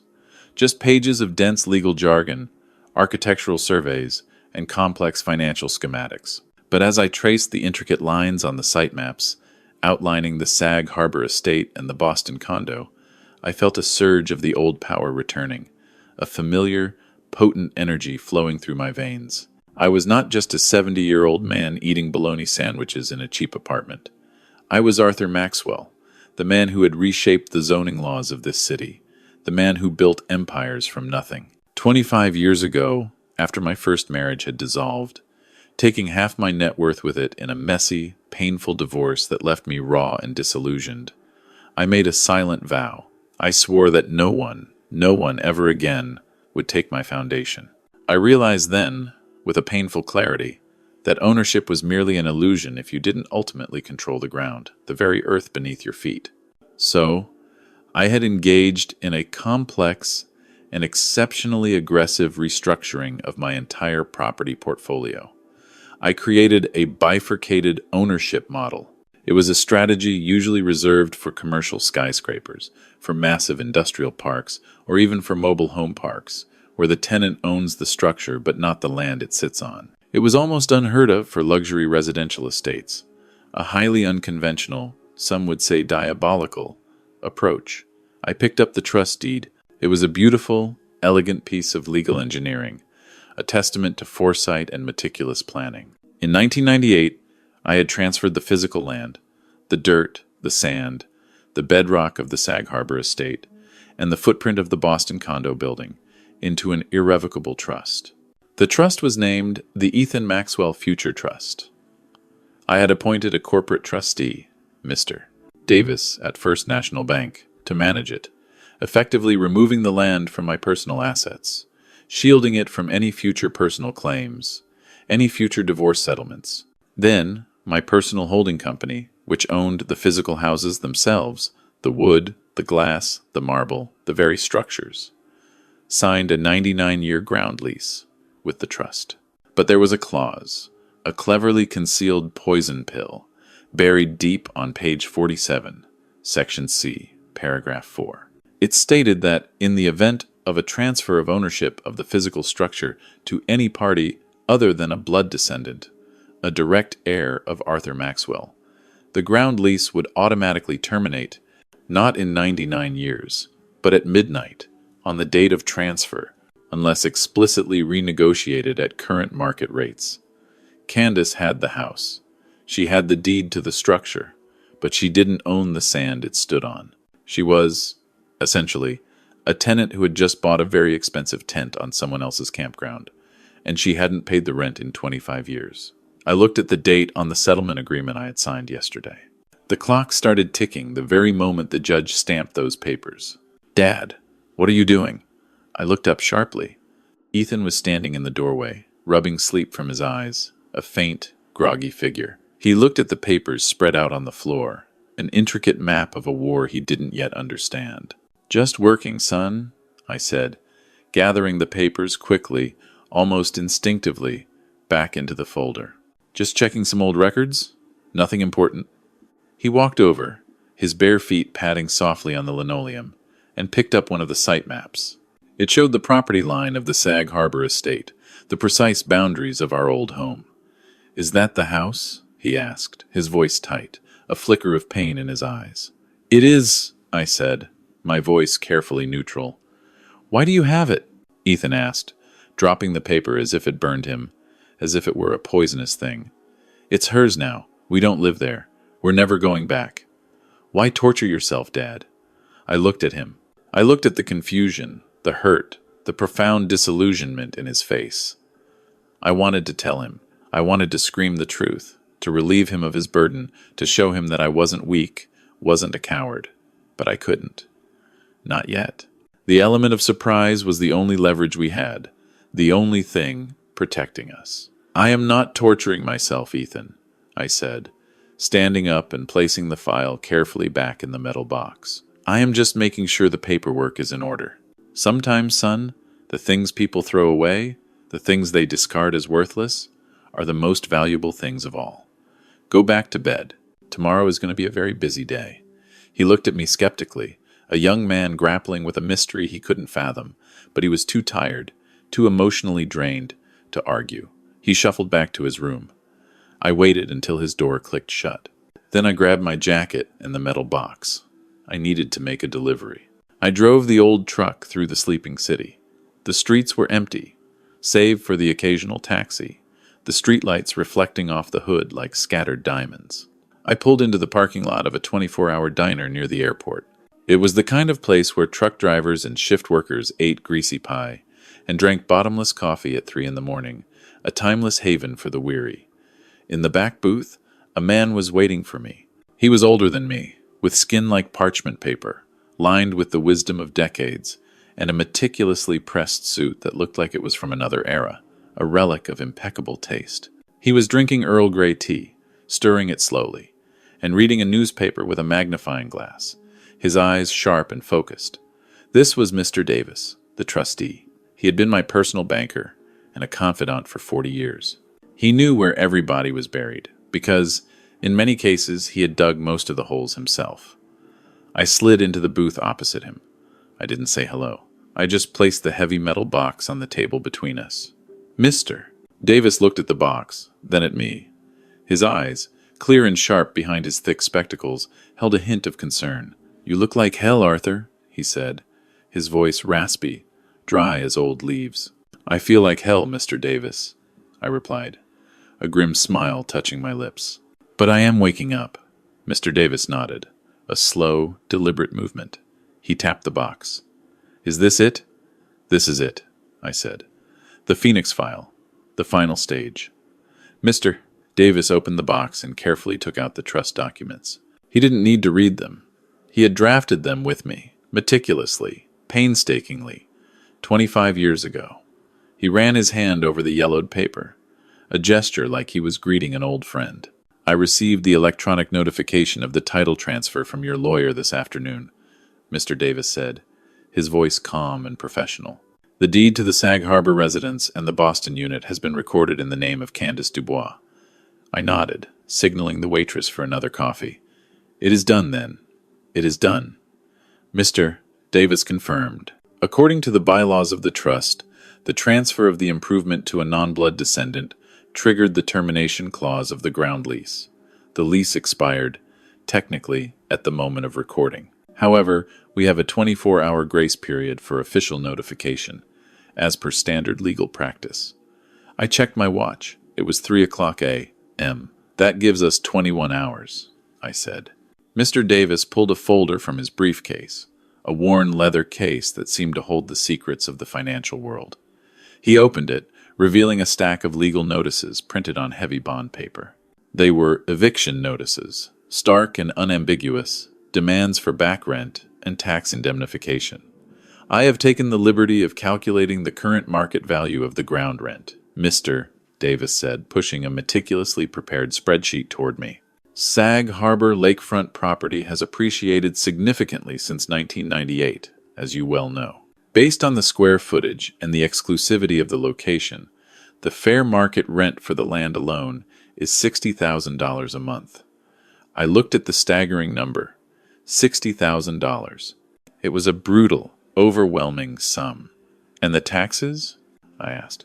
Mr. Davis smiled, a dry, thin, almost imperceptible curve of his lips.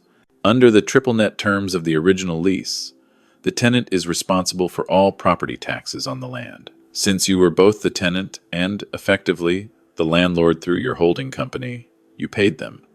But now, Mr.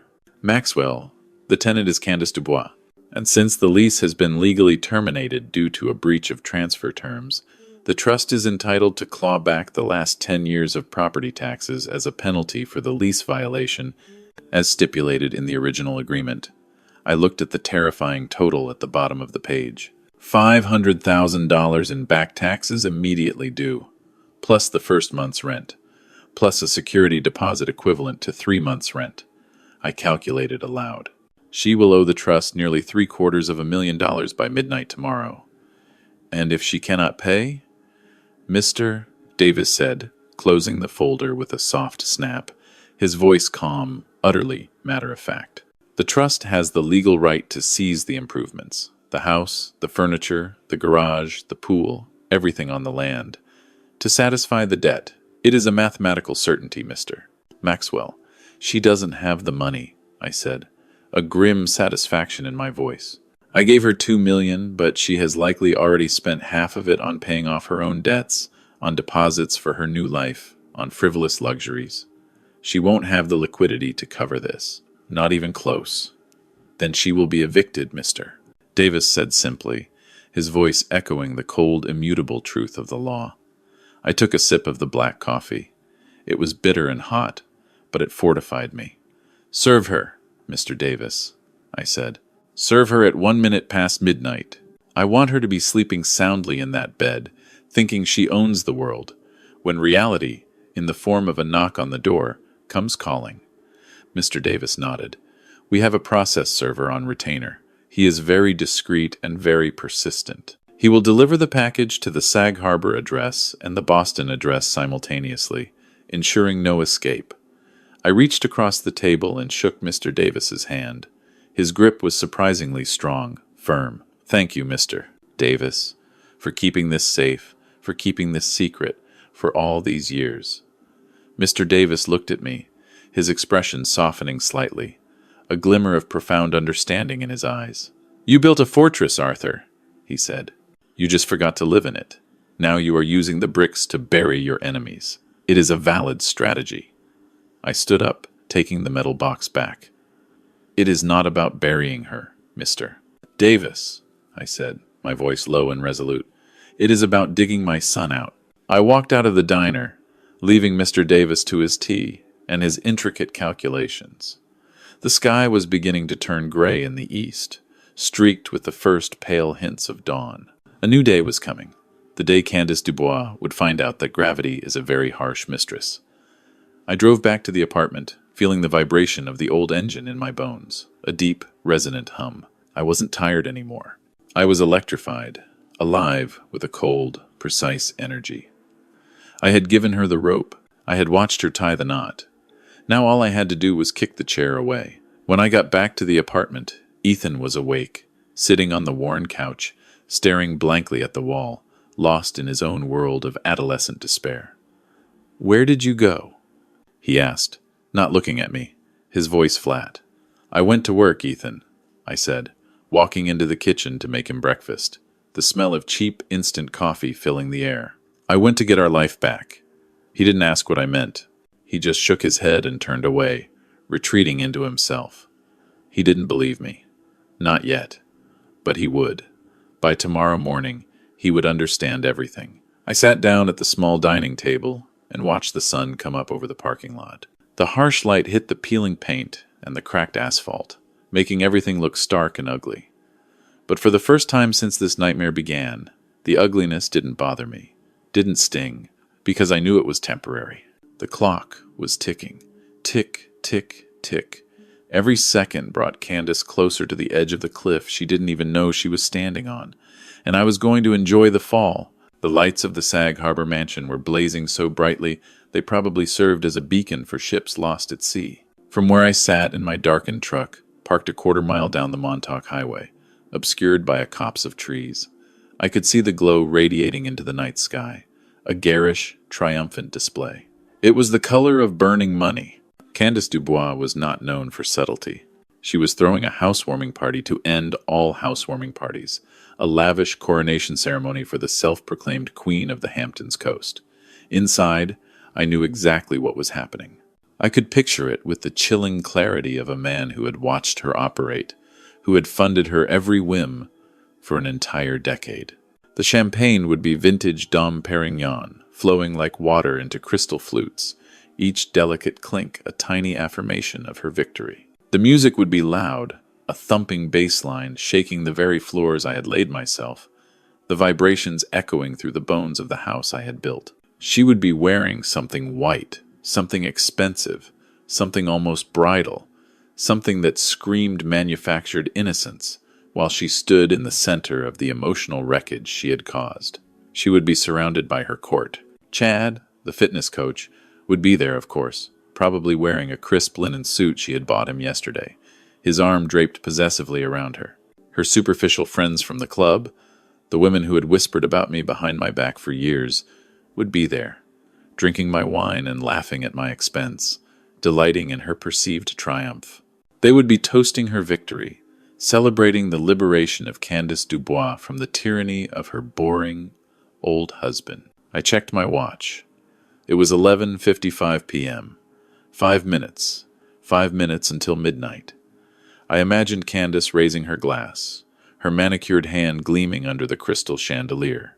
I could almost hear her voice, shrill and triumphant, cutting through the celebratory noise. "To me," she would be saying. "To the queen of the castle, to getting exactly what we deserve." She had no idea how right she was. She was about to get exactly what she deserved.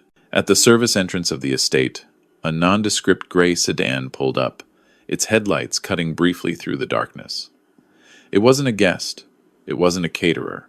It was a man named Mr. Ramirez, not my accountant, but a professional process server Mr. Davis had hired. A man who specialized in delivering bad news to people who absolutely did not want to hear it. He checked his watch, the luminous dial glowing faintly. He waited, his posture still, patient. He was a professional. He wouldn't knock a second before midnight. The law, after all, is precise. And so was he. Inside the house, the party was reaching its frenzied peak. Candace was likely giving a guided tour, showing off the master bedroom, boasting about the breathtaking lake view from the balcony, regaling her guests with exaggerated tales of how skillfully she had negotiated the divorce settlement, how she had outmaneuvered the old man. She would be pointing out the expensive art on the walls, claiming she had personally curated it, her discerning eye selecting each piece. She would be touching the cool marble countertops, claiming absolute ownership over every single square inch of stone and glass.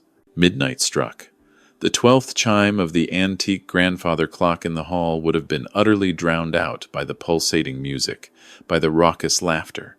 But the doorbell was loud. It was a deep, resonant gong, an unexpected, authoritative sound that echoed through the entire house, cutting through the celebratory din. Candace probably frowned, a momentary flicker of annoyance crossing her face. Who could possibly be arriving at midnight? Perhaps a surprise guest. Perhaps a celebrity she hadn't anticipated. She loved surprises, especially when they were wrapped in gold paper. She walked to the heavy front door, her heels clicking crisply on the foyer tiles. She opened it, expecting a gift, another adoration. Instead, she found a man in a cheap, unadorned suit, holding a thick, official-looking envelope. "Delivery for Candace Dubois," the man said, his voice flat and bored, utterly devoid of any recognition or deference. Candace laughed, a bubbly, champagne-fueled giggle. "Oh, is it a singing telegram? Did Arthur send a final, pathetic plea? Or is it from you girls?" She looked back at her friends, who were crowding the hallway, curious about the late-night visitor. "Sign here, please," the man said, holding out a clipboard, his expression impassive. She signed with a flourish. Candace Dubois. The signature of the lady of the manor. The signature of the owner. She took the envelope. It was heavy, thick, official, substantial. The man didn't say congratulations. He didn't say enjoy the party. He simply turned and walked away, disappearing silently into the inky darkness. His mission accomplished. Candace closed the door. She stood under the $10,000 crystal chandelier, holding the grenade I had pulled the pin on 24 hours ago. "Open it!" someone shouted, their voice slurred with alcohol. "Let's see what it is." She tore open the envelope. She pulled out the stack of papers. The top page was not a greeting card. It was not another check. It was a legal notice, printed on heavy bond paper, bearing the official letterhead of the Ethan Maxwell Future Trust. She squinted, trying to focus her eyes. The alcohol, the celebratory mood, was making the words swim, but the header was bold, stark, and impossible to miss. "Notice of termination of ground, Lease and demand for immediate removal of improvements. She read it again, slowly, painstakingly. Termination. Removal. Improvements. The words didn't make sense together. They couldn't. She owned the house. She had the deed. I had signed it over. She flipped the page. Notice of delinquent ground rent and tax indemnification. Amount due immediately, $742,000. She started to laugh. It was a loud, incredulous laugh that made her guests smile uncertainly, a nervous, forced amusement. "What is it, Candace?" Chad, her fitness coach, asked, coming up behind her and wrapping his arms around her waist, his face a mask of concern. "Who is it from?" "It's a joke," she screeched, waving the papers wildly in the air, a drunken, desperate gesture. "It's a prank! Arthur is trying to be funny. Listen to this, everyone!" She cleared her throat dramatically, striking a theatrical pose. "It says I have to remove the improvements from the land. Remove the improvements. That means the house. He wants me to move the house. Can you believe it? He says the ground lease has expired." The guests laughed, a collective, relieved burst of mirth. It sounded utterly absurd. Move a $15 million mansion? It was obviously a bitter old man's cruel joke, a desperate attempt to spoil her night. "He thinks he can scare me," she shouted, her voice rising with hysteria, with a raw, panicked edge. "He thinks he can ruin my night with fake legal papers. I own this house, Arthur. I have the deed. I have the keys. You gave it to me." She looked at the papers again, her eyes scanning the dense, unforgiving legal text, searching for a flaw, a loophole. "Pursuant to the terms of the 1998 trust agreement, ownership of the physical structure does not convey ownership of the underlying real property. Eviction proceedings will commence in 48 hours. She stopped laughing. A flicker of doubt, cold and terrifying, crossed her face. Just a shadow, a fleeting moment of horrifying realization. But she pushed it away, violently. She was the winner. Winners don't get evicted. "This is garbage," she announced, her voice rising in defiant denial. "Absolute garbage. He's just jealous. He's sitting in some sad little apartment wishing he was here, and he sent this to annoy me. Well, it won't work." She grabbed the stack of papers with both hands. The thick bond paper resisted, but she was fueled by rage, by adrenaline, by a desperate need to deny reality. She ripped them in half. The sound was loud, a sharp, tearing crack like a gunshot in the foyer. "I am the queen of this castle," she screamed, throwing the torn pieces into the air like confetti, a shower of her own ruin. "No one tells me to leave. No one." Her friends cheered. They clapped. They toasted her defiance, her apparent strength. They didn't know they were cheering for a woman who had just torn up her own eviction notice. They didn't know that ignorance of the law is not a defense, especially when the law is coming for your throat. Candace turned to her lover, Chad, and kissed him hard, desperately, almost savagely, as if trying to prove to him, to herself, that she was still in control, that this flimsy piece of paper meant absolutely nothing. "Turn the music up," she commanded, her voice raw. "Let's dance." The bass thumped again. The party resumed, a frenzied, desperate attempt to outrun the truth. Candace danced in the center of the room, spinning and laughing, her designer heels crushing the torn scraps of paper scattered on the marble floor. She was dancing on the wreckage of her own future. From my truck, I watched the lights flicker, saw the mansion pulse with the thumping music. I didn't need to see inside to know what she had done. I knew her. She would tear it up. She would deny it. She would double down on her delusion, on her arrogance. That was exactly what I wanted. By tearing up the notice, she had technically been served, but had chosen to ignore it. She wasn't calling a lawyer. She wasn't calling the bank. She was dancing. Every minute she spent dancing was a minute she wasn't preparing a defense. Every bottle of champagne she opened was another nail in the coffin. I put the truck in gear. My work here was done for the night. The seed of doubt had been planted, even if she tried to rip it out, to bury it under a mountain of denial. When she woke up tomorrow, with a crushing hangover and the dawning, horrifying realization that the papers were real, the panic would set in, and by then, it would be too late. I drove away from the garish glow of the mansion, back toward the dark reality of my apartment. But the darkness didn't feel heavy anymore. It felt like cover. It felt like strategy. Candace was the queen of the castle for one more night. But the king had returned, and he had brought the chessboard with him, and she didn't even know she was already in checkmate. The courtroom was cold and sterile, smelling faintly of floor wax and old wood, the distinct, unmistakable scent of a place where lives are disassembled, where futures are decided, and where assets are meticulously divided. Candace sat at the plaintiff's table, looking less like a grieving, wronged divorcee and more like an avenging angel, dressed for war. She was wearing a sleek black dress that cost more than my first 3 cars combined, a statement of power and expense. And her face was set in a mask of righteous indignation, a carefully crafted expression of aggrieved innocence. Beside her, Preston Thorne was arranging his papers with the smug confidence of a man who believes he has already won the lottery and is just waiting for the check to clear. They had sued me. It was a bold, predictable move. After tearing up the eviction notice at her party, after dismissing it as a childish prank, Candace had gone on the offensive. She filed an emergency motion for a restraining order and a civil suit for harassment, claiming that I, Arthur Maxwell, was using fraudulent legal documents to terrorize her in her own home, to disrupt her newfound peace. She wanted the judge to hold me in contempt of court. She wanted damages, millions of dollars in damages. She wanted to strip the last shred of dignity I had left, to crush me completely and irrevocably.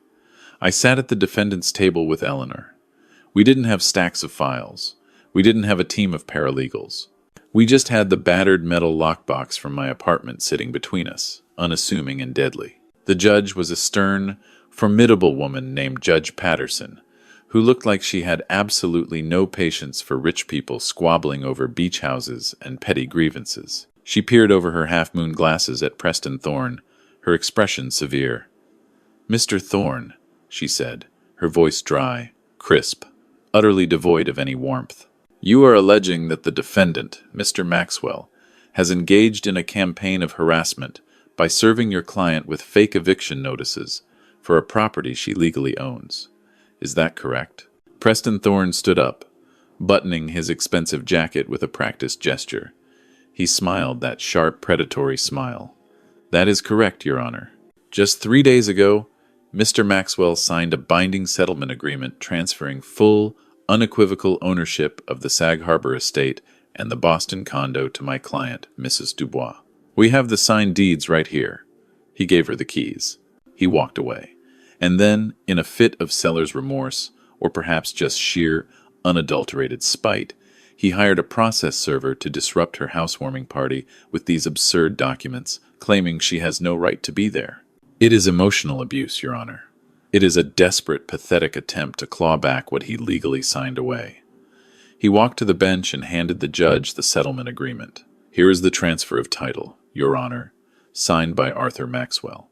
It grants Candace Dubois 100% ownership of the residence at 1088 Lakeside Drive, Sag Harbor. It is airtight. Undeniable." Judge Patterson scanned the document. She looked at me, her gaze piercing. "Mr. Maxwell," she said, her voice measured, "did you sign this document?" I stood up slowly. My knees popped in the quiet room, a small, involuntary protest. I didn't look at Candace. I looked straight at the bench, at the embodiment of justice. "Yes, Your Honor," I said. "I signed it. I transferred ownership of the structure to my ex-wife.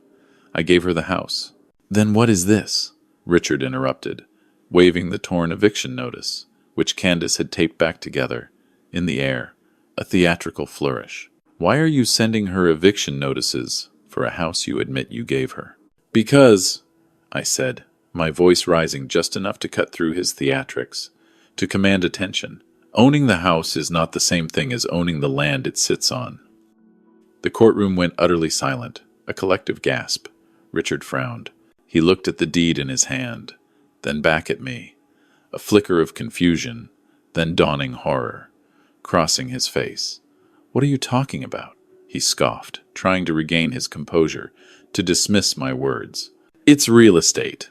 The land and the house are one and the same. Always have been. Not in this case, I said.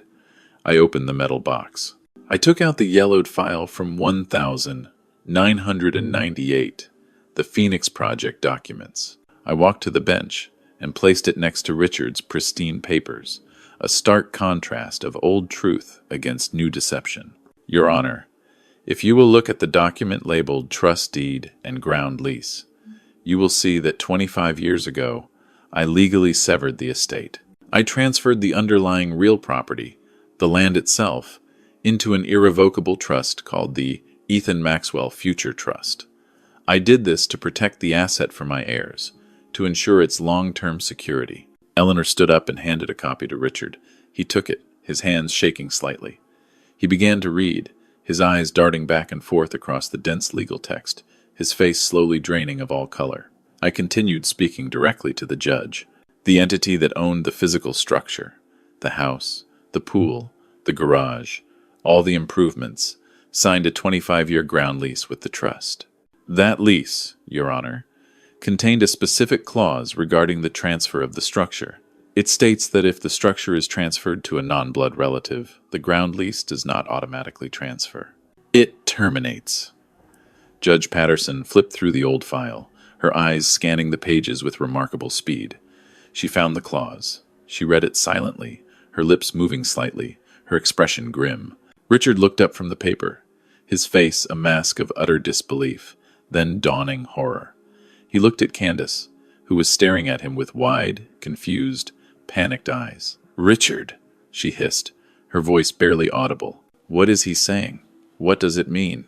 "He is saying," Richard stammered, his voice thick with fear, "that you own a pile of bricks, Candace. But you don't own the ground it sits on. Objection!" Richard shouted, suddenly finding his voice, turning back to the judge, desperate to regain control, to salvage his reputation. "This is archaic. This is a technicality. The settlement agreement clearly implied the transfer of the entire property. The intent was clear. The intent of the settlement agreement was to transfer the assets listed," I countered, my voice sharp and precise. "The asset listed was the residence, the structure. The land was never listed because I didn't own the land personally. The trust owned it. I could not give her what was not mine to give. It's a foundational principle, Your Honor." Judge Patterson looked up from the documents. She took off her glasses. She looked at Richard with a mixture of pity and profound annoyance, a seasoned veteran observing a rookie mistake. "Mr. Sterling," she said, her voice laced with a quiet reprimand, "did you do a title search on the underlying land before you advised your client to sign the settlement?" Richard opened his mouth, but no sound came out. He hadn't. He had seen the deed to the house, to the structure, and simply assumed it included the land. It was a rookie mistake, a colossal blunder born of arrogance, of a failure to check the very foundation. "No, Your Honor," he whispered, his head bowed in shame. The judge turned to me. "Mr. Maxwell, is the trust currently the legal owner of the parcel in question?" "Yes, Your Honor." "And has the ground lease expired?" "It expired at midnight on the date of the transfer, Your Honor." The notice served to miss. Dubois was a formal notification of lease termination and a demand to surrender the land or enter into a new lease agreement at current market rates. Judge Patterson nodded, a decisive movement. She picked up her gavel. "This court finds that the documents presented by the defendant are valid. The separation of land and improvement is a legal and binding structure, common in commercial real estate transactions, and perfectly legal in residential cases if properly documented, which this appears to be. Furthermore, Mr. Sterling, it is the responsibility of counsel to perform due diligence, including a comprehensive title search on all aspects of a property transfer." She looked directly at Candace, her gaze unyielding. "Miss Dubois, you are the legal owner of the house. However, you have no legal right to occupy the land beneath it. As of midnight 2 nights ago, you are technically trespassing on private property owned by the Ethan Maxwell Future Trust." Candace stood up, her chair scraping loudly across the floor, her face contorted in disbelief. "Trespassing!" she screamed, her voice shrill with raw panic. "It is my house! He gave it to me! I have the keys! You have the keys to a building, ma'am, the judge said, her voice hard, uncompromising. But that building is parked on someone else's lot, and that someone else has the legal right to ask you to move it. Move it! Veronica shrieked, her voice rising to an almost hysterical pitch. It is a $15 million mansion. How am I supposed to move it? That is not the court's problem, ma'am, the judge said, her voice cutting through the rising hysteria. The owner of the land has the right to demand a clean lot, or they have the right to charge you rent for the privilege of keeping your house there. Judge Patterson banged the gavel. The sound was like a gunshot, a final, definitive declaration. Case dismissed. The harassment suit is baseless. The eviction notice stands. Mr. Sterling, I strongly suggest you advise your client to negotiate with the landowner immediately, before they bring in the bulldozers.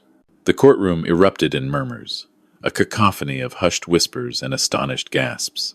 Candace collapsed back into her chair, looking as if she had been physically struck, a puppet whose strings had been abruptly cut. She looked at Richard, but he couldn't meet her eyes. He was busy frantically stuffing papers into his briefcase, his hands trembling, trying to figure out how he was going to explain this catastrophic blunder to his partners, how he was going to save his career. I stood there, feeling the cold air of the courtroom against my face, a bracing chill. It was done. The trap had sprung. The jaws of the trust had snapped shut around her ankle, and she hadn't even seen the teeth until it was far, far too late. Eleanor leaned over to me, her face pale, her eyes wide with a mixture of shock and profound admiration. You did it, she whispered. She owns nothing, less than nothing. I looked at Candace. She was staring blankly at her hands, the same hands that had signed away her son for a check, the same hands that had dismissed his pain. She was beginning to realize that the check wasn't going to be enough. Not nearly enough. I walked over to their table. Richard stepped back, as if I were radioactive, a source of professional contagion. Candace looked up at me, hatred and fear warring in her eyes, a raw, terrifying mixture of emotions. You tricked me, she spat, her voice thick with venom. You old bastard, you tricked me. I didn't trick you, Candace, I said, my voice calm, utterly devoid of any anger, any triumph. I gave you exactly what you asked for. You just didn't ask the right questions. You never bothered to check the foundation. I placed a card on the table in front of her. It was the business card for the trust administrator, Mr. Davis. Call him, I said. He has the new lease terms ready for you. She looked at the card, then back at me, a glimmer of desperate hope in her eyes. What terms? She whispered. I smiled, a thin, cold smile that didn't reach my eyes. Market rates, Candace, market rates, starting with back payments for the last 2 weeks and punitive fines for trespass. Good luck. I turned and walked toward the door. I didn't need to stay for the aftermath. I knew what was coming next. The dawning realization of the insurmountable debt. The crushing burden of the property taxes. The horrifying understanding that she was, irrevocably, bankrupt. I walked out of the courtroom and into the hallway where Ethan was waiting. He was sitting on a cold, unforgiving bench, his headphones around his neck, looking anxious, his young face etched with worry. When he saw me, he stood up, a flicker of hope, uncertain but present, in his eyes. Dad, he asked, his voice tentative. What happened? I put my arm around his shoulder, feeling the fragile strength of his young body. Let's go get some pizza, son, I said, a rare warmth in my voice. We have a lot to talk about, and you have some papers to sign. What papers? He asked, falling into step beside me, his curiosity piqued. Landlord papers, I said. We walked toward the exit, leaving the wreckage of Candace's life behind us, the echoing silence of her despair.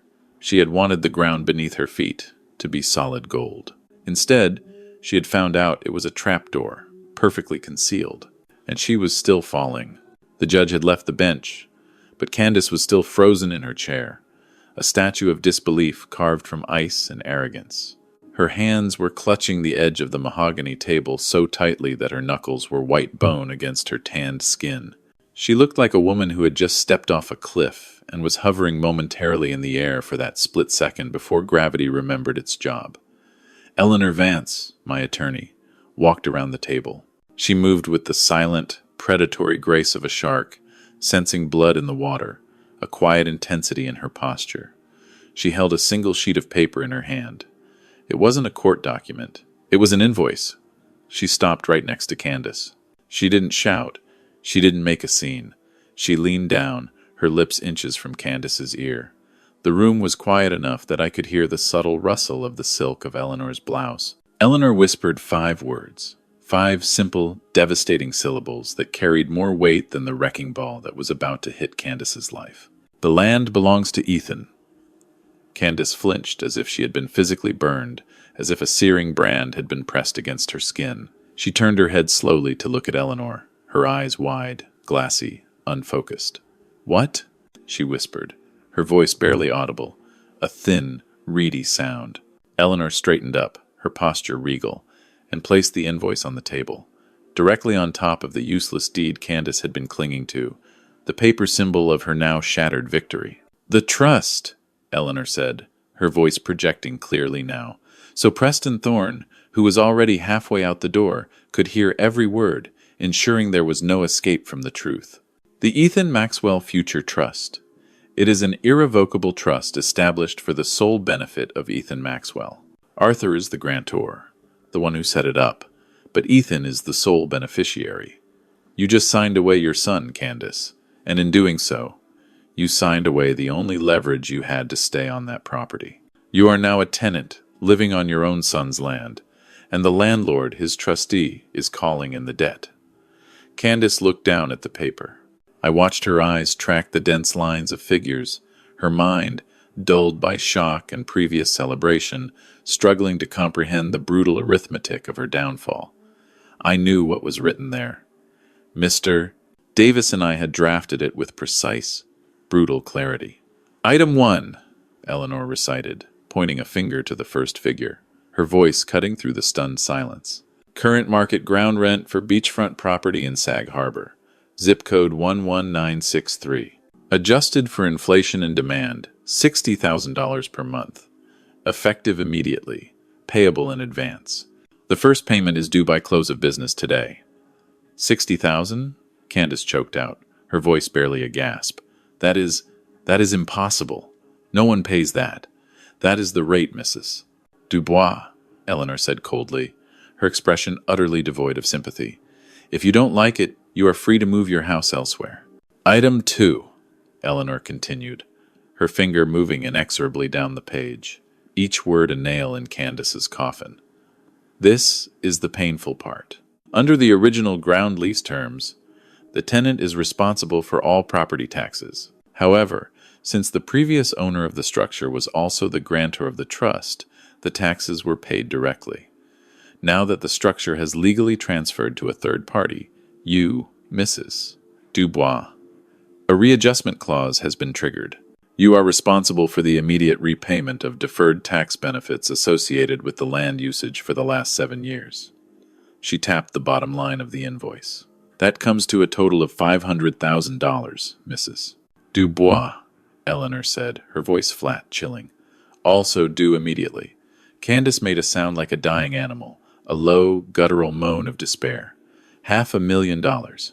It was a quarter of the cash settlement I had just given her. Combined with the first month's rent and the security deposit, she was looking at a bill of nearly $600,000 just to stay in the house for the first 30 days. "And if I don't pay," she whispered, tears spilling over her mascara-stained cheeks, leaving black rivers down her face. Eleanor smiled. It wasn't a kind smile. It was the smile of an executioner, delivering the final, inescapable truth. "If you fail to remit the full amount within 30 days, the trust will exercise its legal right to seize the improvements to satisfy the debt. That means the trust will repossess the house, the garage, the pool, and everything inside it, including your precious art and vintage cars. You will walk away with nothing, Candace. Less than nothing, because you will still owe the legal fees for the eviction." Candace looked at Preston Thorne, who was now desperately fumbling with his briefcase near the exit. "Help me," she pleaded, her voice raw with desperation. "Richard, do something. Tell them they can't do this." Preston Thorne was pale, visibly shaken. He was stuffing papers into his briefcase with frantic, trembling hands, trying to create an escape route. He knew the law.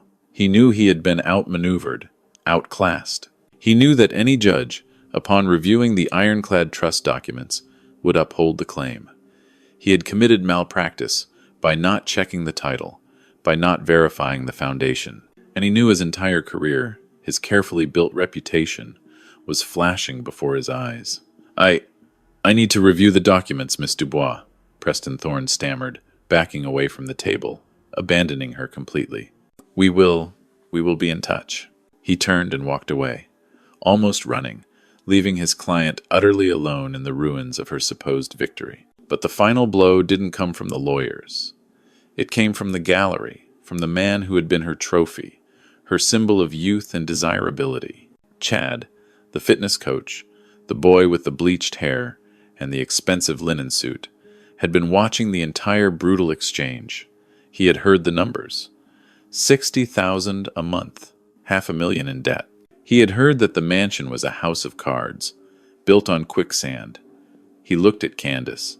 He looked at the tears streaming down her face, at the mascara streaking her cheeks, revealing the raw, ugly fear beneath the manufactured beauty. He looked at the invoice on the table. He did the math. He stood up slowly.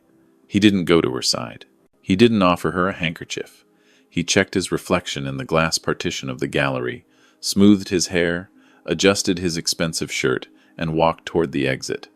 "Chad!" Candace called out, her voice shrill with raw panic, a desperate, pathetic cry. "Chad, where are you going?" Chad didn't look back.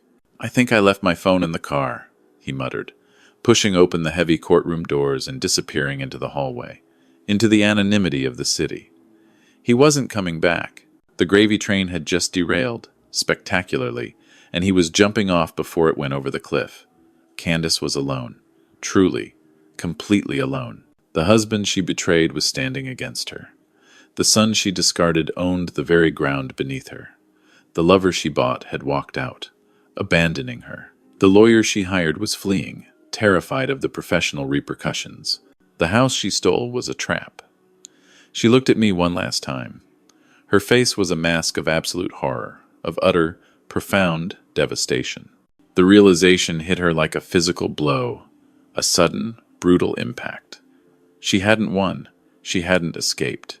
She had walked willingly into a cage, a gilded prison of her own making, and locked the door behind her. The color drained from her face, leaving it a sickly, ashen gray.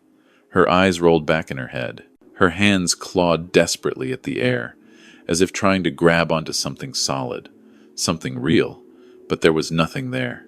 She screamed.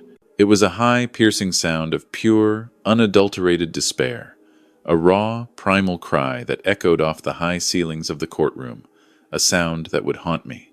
And then her knees gave out. She crumpled to the floor in a heap of expensive black silk and glittering gold jewelry, a fallen queen. The bailiff moved forward, calling for a medic, his voice urgent. Eleanor stepped back, deftly avoiding the falling woman with a look of undisguised distaste. I watched her fall. I watched the woman who had terrorized my son, who had tried to strip us bare, collapse under the crushing weight of her own greed, her own monumental arrogance. I didn't feel joy. I didn't feel triumph. I just felt a heavy, profound sense of completion, a quiet, almost melancholic satisfaction. The balance sheet was finally zeroed out. The debt was paid. I turned to Eleanor. "Send the bill to her hospital room, Eleanor," I said, my voice devoid of any emotion. "And make sure Mr. Davis files the lien on the cars by 5 o'clock. I don't want her selling a Porsche to pay the rent." Eleanor nodded, closing her briefcase with a decisive snap. "Consider it done, Arthur." I walked away from the commotion. I walked away from the woman on the floor, from the wreckage she had created. I walked toward the door where my son was waiting. The air in the hallway was fresh and cool. It smelled, faintly, gloriously, of freedom. The land belonged to Ethan. The future belonged to Ethan. And for the first time in a very long time, I could breathe. The pepperoni pizza from the corner shop was greasy and lukewarm, the cardboard box stained with oil sitting precariously on our wobbly laminate dining table. But after the sterile, unforgiving atmosphere of the courtroom, after the harsh taste of vengeance, it tasted like a Michelin star meal. We were back in the cramped apartment, the ancient air conditioner still rattling in the window, the faucet still occasionally dripping despite my best efforts to fix it. But the oppressive heaviness that had permeated the air for the last 2 weeks, the thick pall of despair and unspoken anger, was gone. It had been replaced by a strange, electric calm, a quiet sense of peace. Ethan sat across from me, holding a slice of pizza with one hand and scrolling through his phone with the other. He wasn't looking at social media. He was reading the news reports about the court case. The story had broken online, gone viral, a sensation in the local and national news. The headline read, "Malibu socialite evicted from own home in shocking legal twist. Land owned by teen son's trust." He put the phone down and looked at me. For the first time in months, the shadows under his eyes seemed lighter, less pronounced. A small, hesitant smile played at the corners of his mouth. "You're a scary genius, Dad," he said, shaking his head slowly, a dawning awe in his voice. "You planned that for 25 years. You knew she would do this." I took a sip of my Coca-Cola, the bubbles stinging my throat pleasantly. "I didn't know she would do this, Ethan." I corrected him gently, my voice soft, almost reflective. I hoped she wouldn't. I hoped she would be the partner I thought I married. I hoped she would love you the way a mother should, the way you deserve to be loved. But in my line of work, son, you don't build a skyscraper without accounting for earthquakes. You don't simply hope the ground stays still. You build a foundation that can survive the shake, no matter how violent it might be. You prepare for the worst, even while you hope for the best. Ethan picked at a piece of pepperoni, his gaze thoughtful, mature beyond his years. "So, what happens now?" he asked. "Does she really have to move the house?" I wiped my hands on a paper napkin. "She has two choices," I explained, leaning back in the cheap metal chair, the springs groaning faintly. "She can pay the rent and the back taxes, which we know she cannot afford, not with her spending habits. Or she can try to sell the house to a third party, to some other unwitting buyer." Ethan frowned. "But who would buy it if the rent is $60,000 a month and the landlord is a hostile trust?" "Exactly," I said, pointing a finger at him, a flicker of pride in my eyes. "No one, no sane investor, no smart buyer, will touch a property with that kind of carrying cost and a hostile landlord, one who demands punitive terms. She will list it for 15 million, then 10, then 5. It will sit on the market for months, bleeding her dry, consuming what little she has left. Eventually, she will be desperate. She will be facing bankruptcy, absolute financial ruin. She will have to sell it for pennies on the dollar, for almost nothing, just to get out from under the crushing weight of the debt." "And who will buy it?" Ethan asked, his eyes widening as he saw the inevitable endgame, the precise, elegant unfolding of the plan. "Your trust will buy it," I said. "Mr. Davis has a standing order. When the price drops below $1 million, which is basically the scrap value of the materials, the trust will step in and make a cash offer. We will buy back our own house, the house I built, for a mere fraction of what I paid for it. And since the trust owns the land, the ground lease issue disappears the moment the title transfers to the trust. It becomes a unified property again, whole and protected." Ethan let out a low whistle, a sound of profound admiration. "So we get the house back, and we keep the money you gave her, because she has to give it back to pay the taxes and the rent. She loses everything, and we get it all back." I nodded. "In theory, yes. By the time the lawyers and the tax man are done with her, Candace will be lucky to walk away with enough for a used Honda. She wanted to strip us bare, Ethan. Instead, she stripped herself, leaving herself with nothing but the echoes of her greed." Ethan looked down at his hands, turning them over slowly. "It is brutal," he whispered. "It is justice," I said firmly, unequivocally. "But listen to me, Ethan, and listen closely. This is the most important lesson you will ever learn." I waited until he looked me directly in the eye, his gaze steady. "This money, this house, this power, you now hold as the beneficiary of this trust. It is not a toy. It is not for buying sports cars or impressing girls or looking down on people who have less. You saw what greed did to your mother. You saw how it ate her alive, how it turned her into something ugly and hollow. This is a tool, Ethan, a responsibility. I tapped the table for emphasis. The income from the ground rent until we buy the house back will not go into your pocket for discretionary spending. It goes into a sub-account specifically for your education, for your future. After that, any surplus goes directly to the Hector Vance Foundation for homeless families. You will not see a dime of discretionary spending money until you graduate college with a degree and a job. You will drive this truck. You will work summers, learning the value of honest labor. Do you understand? Ethan didn't argue. He didn't complain. He looked at me with a maturity, a profound understanding that hadn't been there yesterday, even a week ago. He had grown up in that courtroom. He had seen the face of the devil, and he had seen the sword of justice, and he understood the profound, essential difference. "I understand, Dad," he said, his voice firm, sincere. "I don't want to be like her. I want to be like you." I felt a lump in my throat that no amount of soda could wash away, a sudden surge of profound emotion. "Don't be like me, son," I said softly, my voice thick with unshed tears. "Be better than me. I waited too long to act. I let her hurt you because I was trying to keep the peace, to preserve something that was already broken. You be stronger. You stand up for yourself sooner. You build a better foundation, not just of wealth, but of character." Ethan picked up his can of Coke. He held it out across the table, his hand steady. "To the ground beneath our feet," he said, his eyes meeting mine. I picked up my can and clinked it gently against his. The sound was tiny and hollow, not like crystal champagne flutes, but it was the best, most honest sound I had heard in years. "To the ground beneath our feet," I repeated, a profound sense of peace settling over me, and to knowing who truly owns it. We finished our pizza in comfortable silence, a new understanding, a new bond forged between us. The apartment was still ugly. The view was still a dumpster. But it didn't matter.